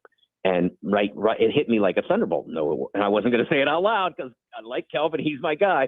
But like I said it in print. I said no, it wasn't, because you don't have one of those guys or two of those guys. The first round guys are the guys that win it eventually. And Walter Clayton did not have his best game in the championship game, but got them there. And then on the final play, made that unbelievable closeout that forced Emmanuel Sharp to drop the ball and commit a turnover, basically. And so that you need those guys. So you look at this field, and I think there are more such teams. I mean, Carolina has guys like that, and Kansas with Peterson, and obviously BYU with DeBonsa. And so and they're all really good. And Houston now has guys like that. They've got two, Chris Sinak, their big freshman big guy, and Kingston Fleming's their freshman guard. Those guys are first rounders. So you go down to the 3 and 4 lines, and you've got teams that have that. And you look at the first couple of lines, and you're seeing teams that have been unbelievably difficult to defeat to this point in the season. So Illinois, 3 losses, I think. You got Michigan and Duke and Nebraska with only 1, UConn with only 1, and of course Arizona. No one's been able to touch them yet. So I think there are probably 10-ish teams that can win it if they get it all together. And there are 4 or 5 that are going to be really, really hard to beat based on how they've performed today. Does Michigan State have a first-round pick? Is Carr? Is Fears? I think Fears is playing his way toward that. Okay. His brother was taken in the first round. His brother was a little bit more dynamic. Yep. But I don't. But Jeremy is a more complete player at the as he enters, presuming he goes this year, but a more complete player as he enters the draft picture because he's played longer, and so he has the ability to run a team at a really high level. Jeremiah was not yet there. He'd only played 1 year, but he was so dynamic and so gifted that the NBA thought he was ready to roll. Last one, I guess Miami of Ohio is undefeated, but Arizona's ranked number 1. They've been there for a while. I really like Koa Pete. He reminds me just a little bit, Mike, of Derek Queen, stylistically, the way he plays. But how do you see Tommy Lloyd's team? I mean, they got 2 with Kansas still. They have BYU left. Is this a legitimate, Final Four national championship team? No doubt. Braden Burries is one of those guys that I talked about, and Koa will certainly be a first rounder as well. I thought you were going to say Maurice Lucas. I really did, because that's what I see when I see Koa. Maurice Lucas is one of the baddest men to ever play in the NBA.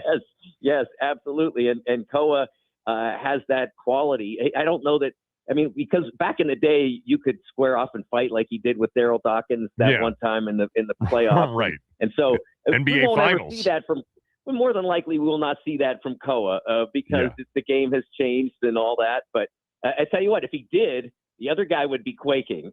He is a tough dude, and Burries, the other freshman, is super gifted. He not only is a great shooter and a great ball handler and could play either backcourt position, but he came up with the game-winning, game-saving block against BYU on Monday night. So he's a very different player. And they've got a point guard named Jaden Bradley who transferred in from Alabama. He's been there a couple of years now, who is just absolutely in complete command of Arizona's team. Like you said, they've got a ton of difficult games in February. The BYU, Kansas, Houston, Texas Tech, a lot of backloaded games in the Big 12. So I highly doubt they get to March undefeated, but if they do, man, that would be one of the great undefeated seasons of all time based on who they've had to play or who they will have had to play. Yeah, the Big 12 loaded at the top here. Here it comes for them. It'll be fun to watch them. I just like kind of his old school, sometimes, look on offense as a scorer, not necessarily as a shooter. Thanks for doing this, as always. Hope you're well. Enjoy the season. All good. That's great to hear from you, Kev, anytime. Mike DeCourcy, everybody from the Sporting News. I recommend following him and reading him. He does such a great job covering the sport, always has. Get to some football talk with Ben Standig next.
Ben's with us every Friday at Ben Standing on X. I would urge all of you to subscribe to his Substack column where he writes virtually multiple times, 3-4 times a week on our football team. And that's not during the season, not putting much pressure on you there. But you do. You write 3 to 4 times a week during the off season, probably on average.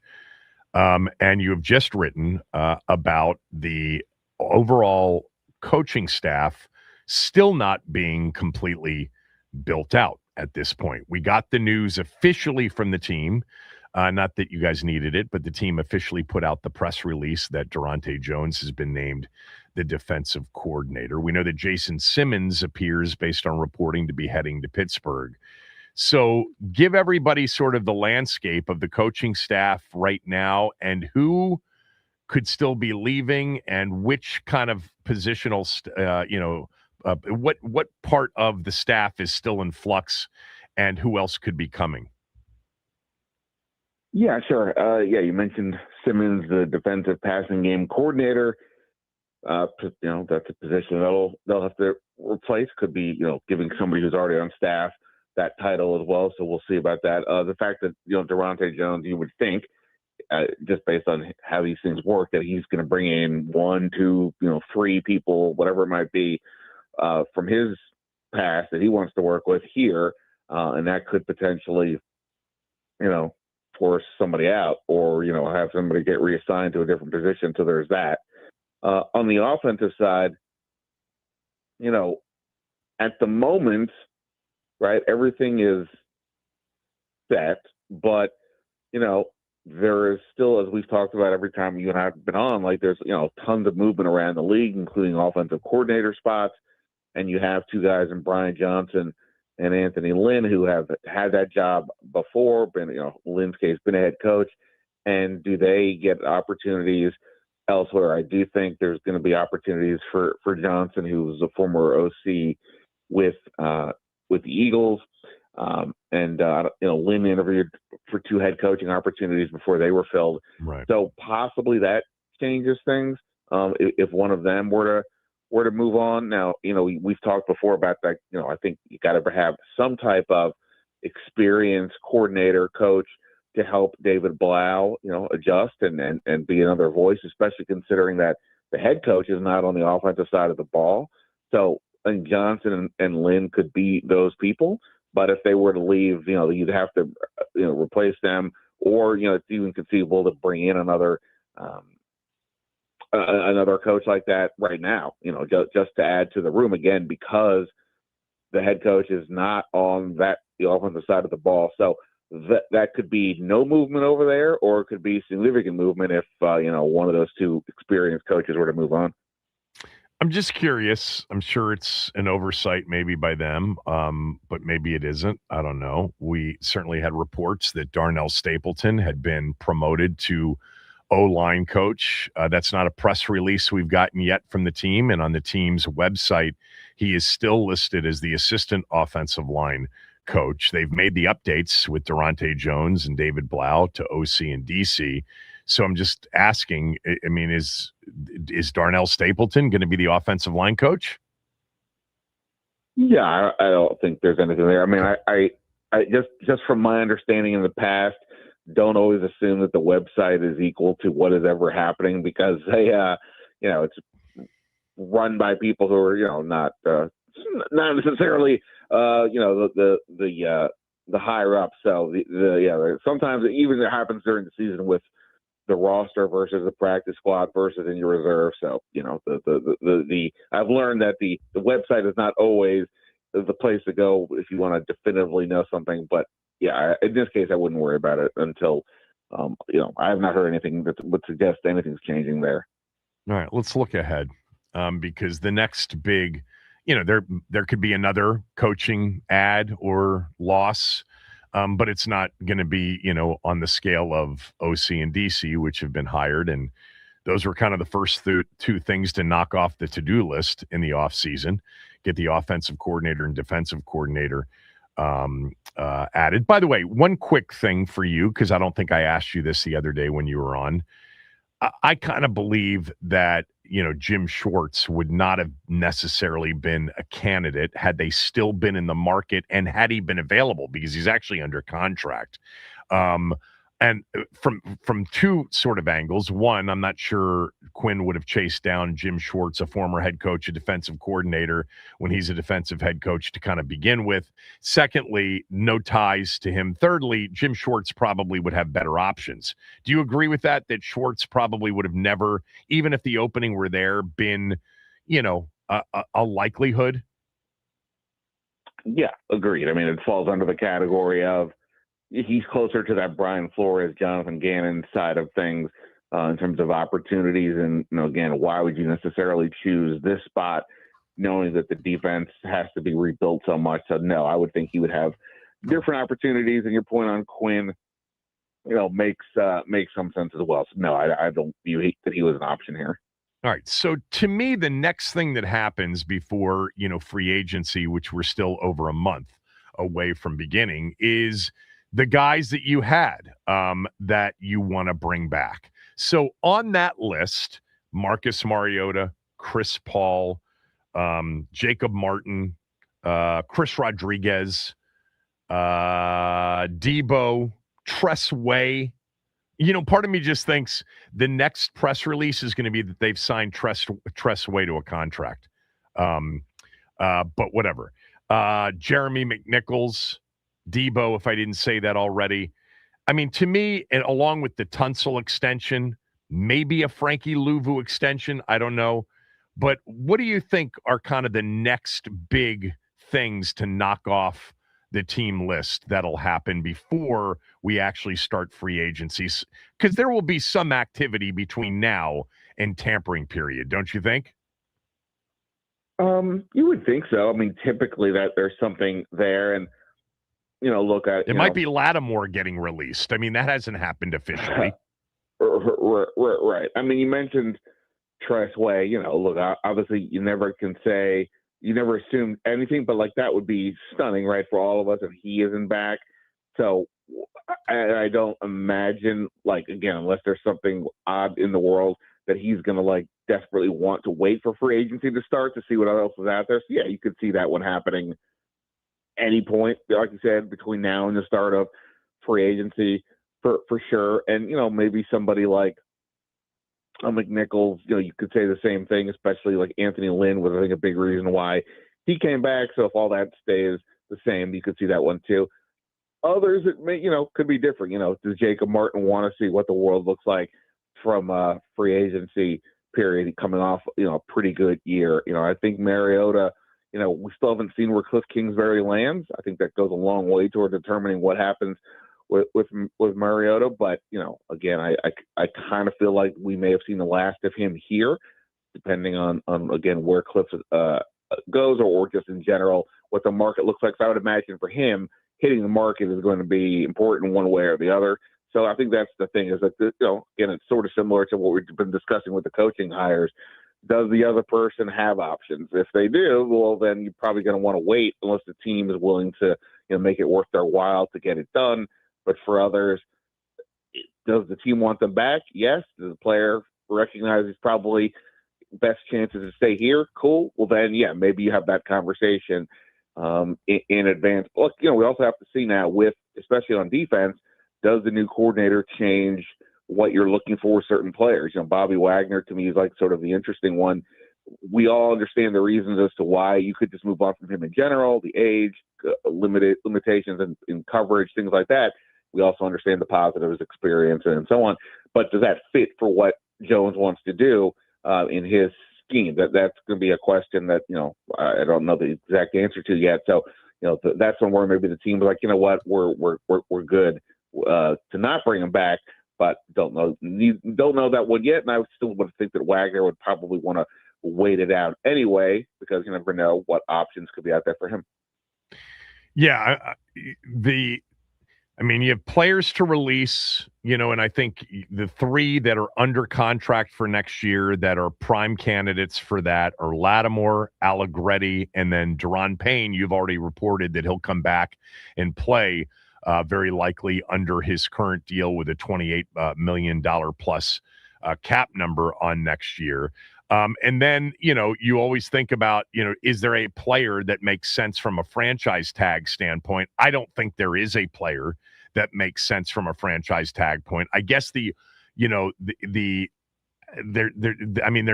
player that makes sense from that standpoint, right? I don't think I'm missing anybody. You're not going to franchise tag any of those players getting ready to hit unrestricted free agency. You'll try to sign some of them, but you're not going to franchise tag Chris Paul, right? No, I haven't even thought of the franchise tag. I know for anybody. So no, I can't. I don't see how that's.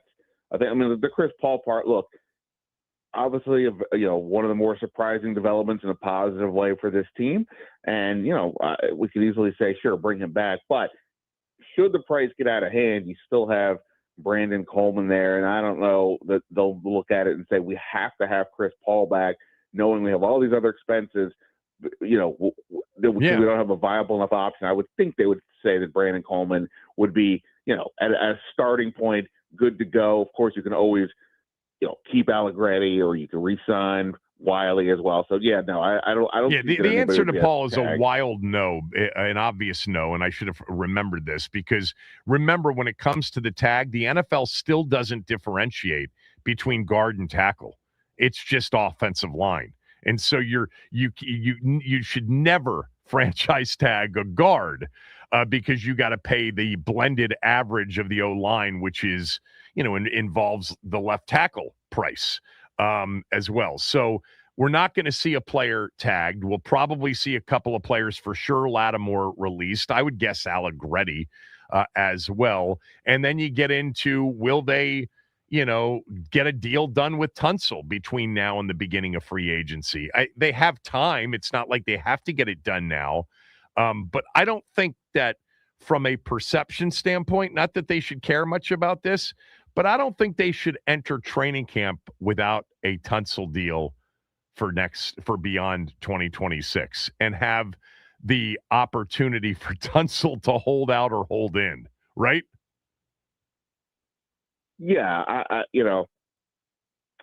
you would think that after what they experienced last year with the Terry McLaurin thing, right, that they would like to get this done. And Adam Peters, was not shy about saying that he was, I think it was Tunsil was, one of, if not like the best tackle, and so on. So it was one of those comments you hear. Oh, okay, this isn't somebody being overly guarded about entering a negotiation with a certain player who, by the way, in this case is his own agent. So, it's even a little bit trickier in terms of if you do have talks. So, no, I would think that Tunsil gets done quickly. Again, I don't know what his demands are necessarily. Obviously, they could be, completely out of whack. But, yeah, I would think Tunsil gets done in a reasonable amount of time. That's what I would assume. Wagner, Debo, you've already referenced Wagner, but let's just take those two players, because I think those are two players that fans are wondering, will they or won't they be back? In order, in terms of the likelihood, neither is back, one of them's back, and if so, who is it? Or both of them are back? Likelihood. Give me the order of that. I would say likelihood. One of them is back. I guess it feels like Debo might be the more likely of the two, because I'm sure they feel there's like a little bit of unfinished business. Debo, again, going back to the offseason last year, I thought was the best player on the either side of the ball in training camp, and the first 5 weeks of the year was really, really good. But then, he had his heel injury, and then once, as the defenses recognized that without Terry McLaurin and Noah Brown, this team just didn't have anybody on the outside. I think it just kind of messed everything up. And then we saw at the end of the year with Terry back, a little more out of Debo in terms of, his usage and how he could be effective in this sort of versatile way. Now, again, does David Blau run the same thing that Kingsbury does? Do they feel it's the way to go? I personally, as I've said before, would rather, if they're going to spend the money that it would take to bring back a Debo, let's just say that's $15 million a year or something like that, I would rather spend that on an outside receiver. I think that was a huge miss last year as we discussed, without having protection for Noah Brown. And I think that spot just gives you more more options. And you know, the Debo spot, while fun and interesting, it's not a staple for an offense. That's more of the gadget, and they have so many holes that I would spend elsewhere. The Wagner part, like I said, if they were staying with the Dan Quinn system per se, it may, you know, we don't know what they're going to do, but if it was just going to be like Dan Quinn running it back with somebody from his tree, then I could see Wagner staying along the lines of, again, we have so many holes. If we let him go, yeah, we have Jordan McGee, but you know, we don't know what that is. At least we on the outside don't. So I could see them keeping Wagner, but that one to me just feels a little iffier because of the coverage stuff and with a new coordinator. You know, again, the Flores system was more of this like 3-4 group. It also, you know, using blitzes from all over the place actually is maybe helpful to keep Wagner because he showed to be effective there much more so than in coverage. I agree. So that's a possibility. I thought he was good. I thought he was good as a pass rusher. I think he's been good both years as a pass rusher. Yeah, no, and also, like, look, if you do, and maybe I'm changing my mind here, if you do the more of that 3-4 look, well, as your base as it was with Minnesota with Flores. Right, yes, exactly. Then, you know, what do you need more linebackers, not less. So it's purely, I think, just a matter. I mean, look, Wagner will probably have some options if he still wants to go. There's always a possibility he retires as well. He hit 2,000 tackles. You know, that's a huge moment for his career, and you know, he's played a while, but he certainly, to me, looks like a guy who's going to keep playing. So, me personally, I would bring back Wagner before I brought back Debo, but from their perspective, I could see it being the other way. Let's just say that their base with Durante Jones is a 3-4. That we see a lot of 3-4. You know, and if it's not zero technique, it's just off. Who is that nose? Who is it Payne or Kinlaw? If Payne's back. I mean, I would think it would be Payne of the two. I think Kinlaw could be better. Of talking to somebody about this, like he might be better suited as that sort of outside edge, like or you know, defensive end that, you know, for this team. Even we talked last year before the season started about him playing a little bit more on the perimeter. You know, it wouldn't surprise me if they end up doing that a bit more. I just think Payne would offer more resistance. Now, I don't know that I see Jerron Payne necessarily as a nose tackle. I don't, you know, because the nose tackle is maybe the most unglamorous position you could have on a defense because you're just literally absorbing double teams and you're just existing so others around you can kind of make the plays. And I don't know exactly that's where Duran is, but yeah, no, we need to know more about what they're going to do, what it's going to look like.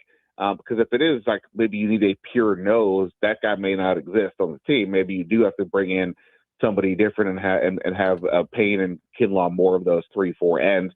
But again, you know, it is a sort of amoeba-looking defense. I mean, the Vikings last year had, you know, Jonathan Allen and Javon Hargrove, two guys who were traditional defensive tackles.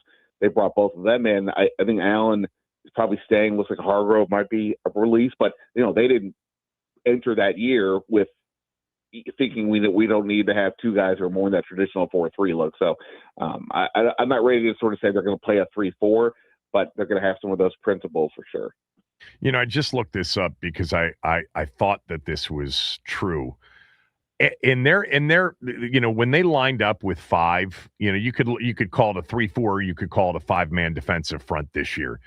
Eddie Goldman, when he was active and healthy, I think may have played more kind of zero technique, one technique, you know, closest to that nose tackle position than anybody else did.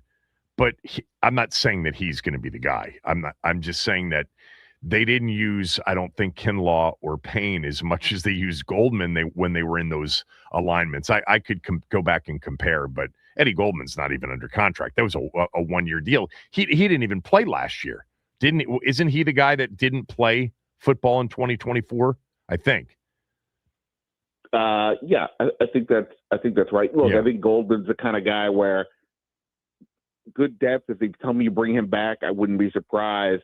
I don't know that he is. Again, they rotate. You know, you rotate your defensive linemen often anyway. You know, none of them are playing 100% of the snaps or typically even close. So, you know, they're going to need more depth one way or the other. It's certainly not Johnny Newton. He's too light at 295 for that. So, I mean, I think, the 3-4-4-3, how they adjust to that, again, it's similar to the David Blau situation. We can assume that David Blau might be more Cliff Kingsbury because that was what he's done here the last 2 years, but he's worked for under other coaches as well. Same thing with Jones. So don't know exactly what he wants to do, but you would think that Brian Flores' principles would be part of this because obviously that's a pretty attractive defense if you're looking to generate more pressure and more turnovers.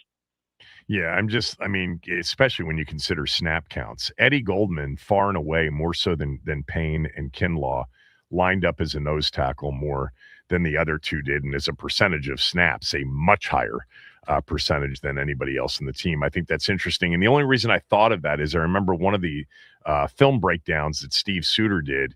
He literally, highlighted, he said, that dude, 97, I think was his number, Goldman, played really well at nose tackle. Again, he's not under contract for this team, but that is a position where, like you said, the reason that Payne may come back and play at a $28 million hit is because they don't have much there.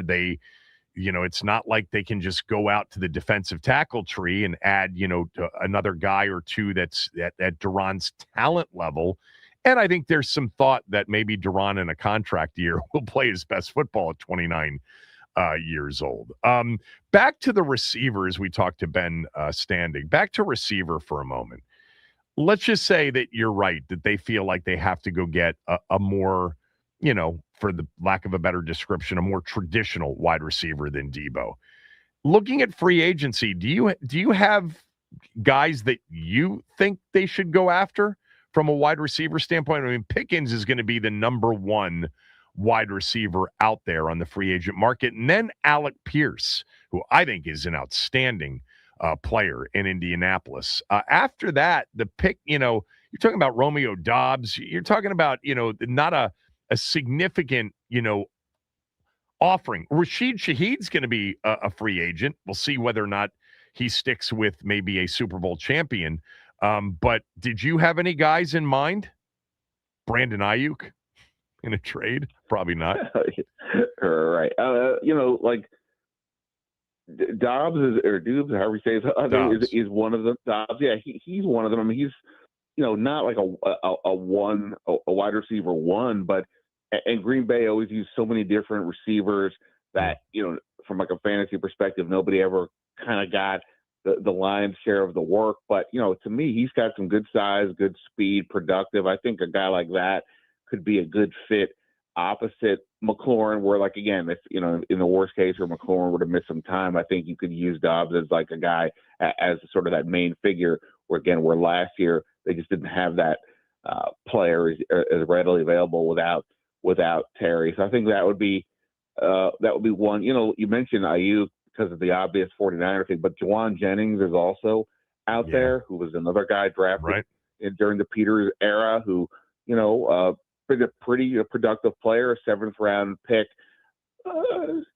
Less controversy to say with that than Brandon Ayuk. So along the lines again of Peters and any of these coaches, leaning into players that they know. I think that's another guy I would keep an eye on like the Pierce front. I feel like I'd be surprised if he gets out of Indianapolis, but you never know for sure. Pickens, man, I get it. It's not for me. I mean, the talent is super duper obvious, but if you're really going to talk to me about building the culture and all that stuff, I don't see it.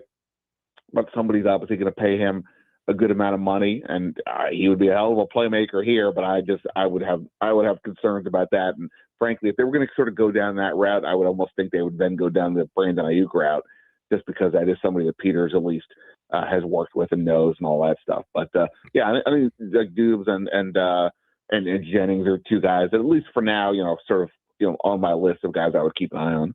A friend of mine just said, Waddle. You got to trade for Waddle. I think he's under contract.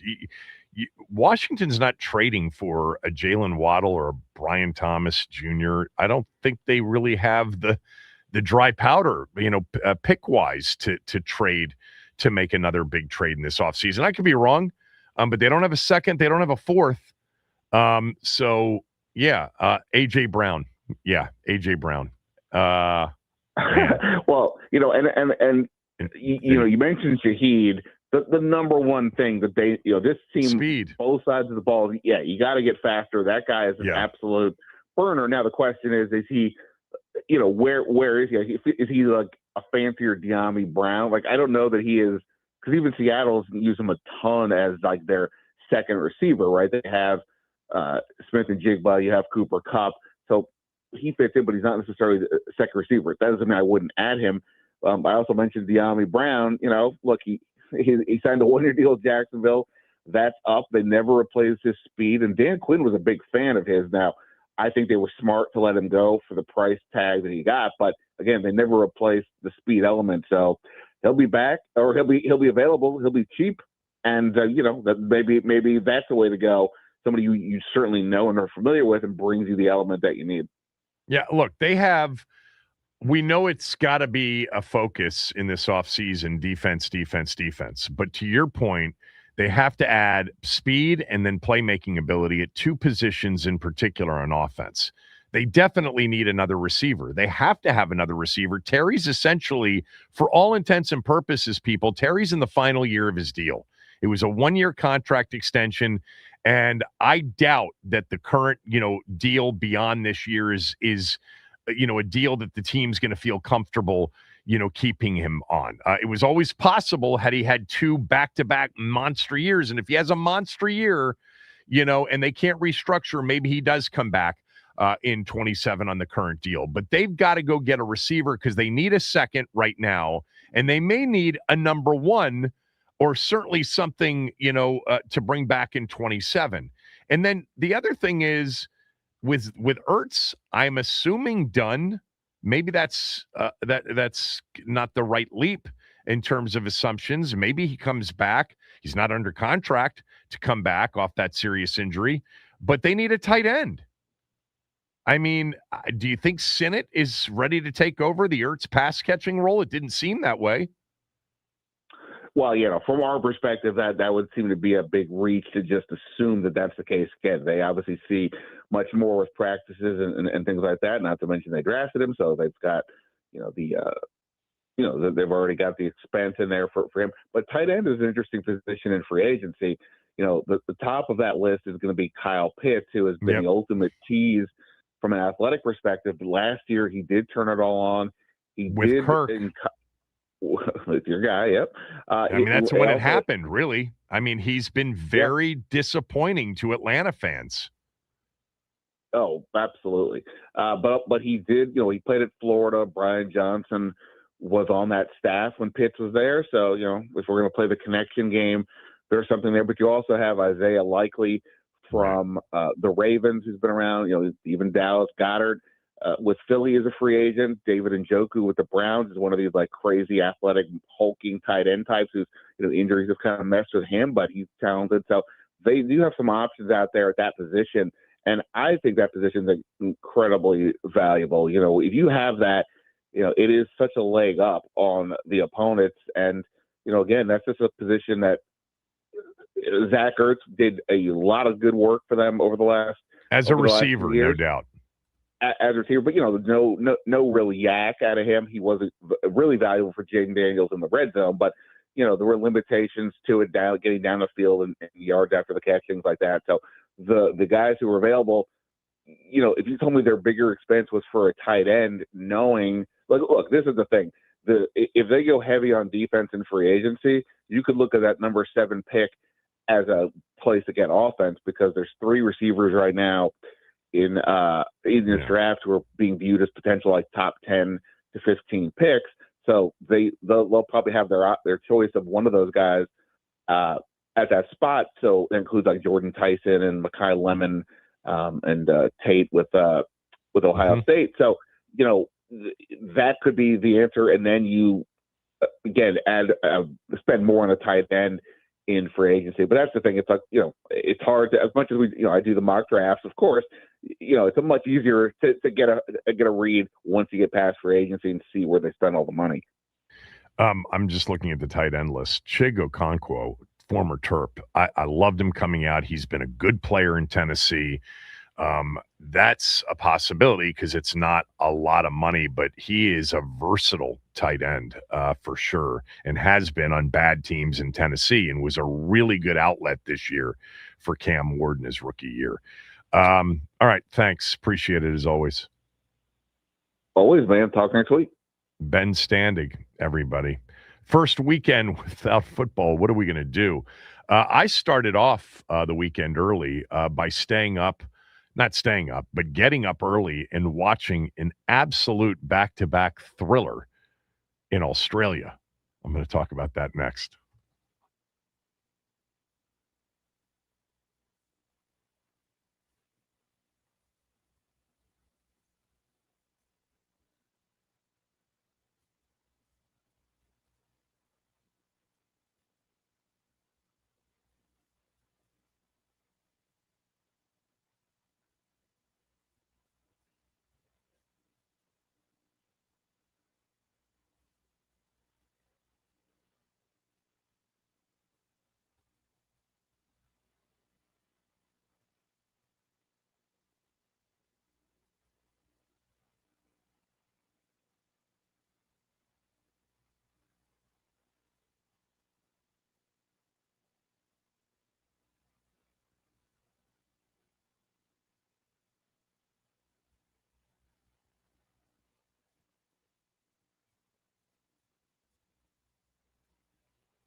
Novak Djokovic is into his first Grand Slam final since the 2023 U.S. Open final. He stunned Jannik Sinner, the number 1 seed, and then in a semifinal that went forever. 5 sets. He won 6-4. He fought off 16 of 18 breakpoint opportunities in a match that ended 9:30 local time, 1:30 a.m.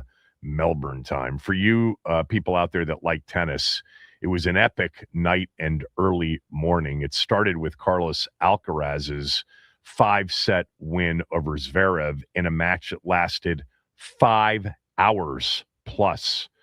5 hours and 27 minutes it took Alcaraz to oust Zverev in the longest semifinal ever at the Australian Open. And then came Djokovic and Sinner. To give you an idea, Sinner was a massive favorite. Djokovic closed at plus 810, an 8-1 underdog to win this match. The upset is the largest odds upset in over 2 years in Grand Slam men's tennis. And he gets a shot at Alcaraz for what would then be his 25th all-time Grand Slam record. He has the record. If you don't follow men's tennis, Djokovic has 24 men's Grand Slam singles titles. Nadal's got 22. Federer's got 20. Alcaraz, already at 22 years old, has 6. And Sinner has 4. The match was unbelievable. I fell asleep to the Alcaraz Zverev beginning, woke up to Sinner and Djokovic in the 4th set, and it was compelling. There's something about these tennis Grand Slam marathon matches, whether they're U.S. Open, French, Wimbledon, or the Australian Open. There's something cool about waking up in the morning and you've got live Grand Slam tennis going into the late 4th set and 5th set. Djokovic really is going to go down as one of the all-time great individual sport athletes in the history of sports. And if he wins this final at 38 years old, it will be an amazing feat, because it certainly looked like, having not been in a final, the last 8 finals before this Australian Open were Alcaraz or Sinner. And that was the list. Djokovic hadn't played in a major Grand Slam final since 2023, when he won the U.S. Open and beat Medvedev in the final. But this one was epic. 5 hours, 27 minutes. You think about what you have to endure 5 hours and 27 minutes in that sport, which can be grueling at times, something that I didn't realize until it was mentioned during the match. Sinner's never won a match that's gone past 3 hours and 10 minutes. That's amazing to me with all of his recent success.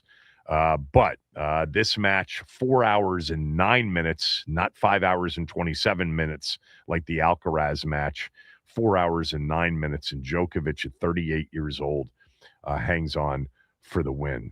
Amazing, this guy. I think for several years, Fed was always my number 1 of all time. And I still think in terms of every surface, he would still be my number 1. Nadal, obviously, of his 22, 14 of them came on the clay of Roland Garros at the French Open. If Djokovic wins, for his 25th, 11 of them will have come in Australia, 3 in Paris, 7 at Wimbledon, and 4 U.S. Opens. Federer only won 1 French Open, but won 8 Wimbledons, 5 U.S. Opens, and 6 Australian Opens. But it is amazing how tennis has gone. Men's tennis had the glory years of a lot of American champions, but very popular foreign champions in the 70s, 80s, and 90s. And then for the greatest era in the history of the sport, Nadal, Federer, and Djokovic, the 3 are the top 3 all time, and it's not close. Pete Sampras is 4th with 14 majors. And then you got Fed with 20, Nadal with 22, and Djokovic with 24. But Djokovic is the one that's crossed over into this next, run of Alcaraz and Sinner. And Djokovic might get number 25 tomorrow night in Melbourne. Amazing drama in that match, man. The finish was extraordinary. Djokovic literally keeling over on match point. Got up and, one of the all-time great athletes, conditioned athletes, no doubt, but at 38, against a guy like Sinner, who's currently 24 years old. Now he'll get a 22-year-old in the final. It would be one of the real incredible early 2026 sports stories of the year if Djokovic is able to win. Plus 810 max. I knew he was an underdog. I had no idea he was that big of an underdog, but I certainly didn't expect him to beat Sinner. And look, part of it was, and it was a benefit, he had a walkover in round 3, and then the quarterfinal match ended with an injury default to his opponent. So he kind of had an easier run-up and had more in the tank for this semifinal. And Sinner had really had a couple of brutal matches in the heat in one of his matches. But yeah, incredible tennis this morning over in Melbourne. That would be on a non-football weekend worth watching. Of course, it'll start very late tomorrow night. Or very early, depending on Sunday, Yes. 3:30 a.m. Sunday, 3:30 a.m.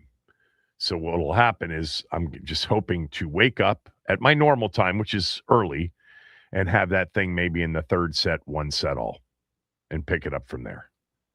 I'm not going to do the thing where I go back and watch it from the beginning. Not into it that much. Reserved for like Wimbledon.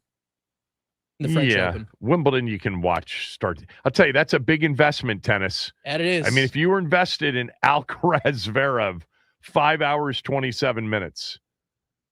Yeah, that's unbelievable. A 5.5 hour match. I can remember Mats Wilander and I think it was Edberg playing in a U.S. Open final that went 5 hours plus. That's sick. 5 hours plus. I mean, it really is an unbelievable sport when it comes to these 5-set Grand Slam finals. All right, got some football to end the show with. That's next.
Last night in the NBA, Cooper Flagg scored 49 points for the Dallas Mavericks. It was the most points in NBA history scored by a teenager.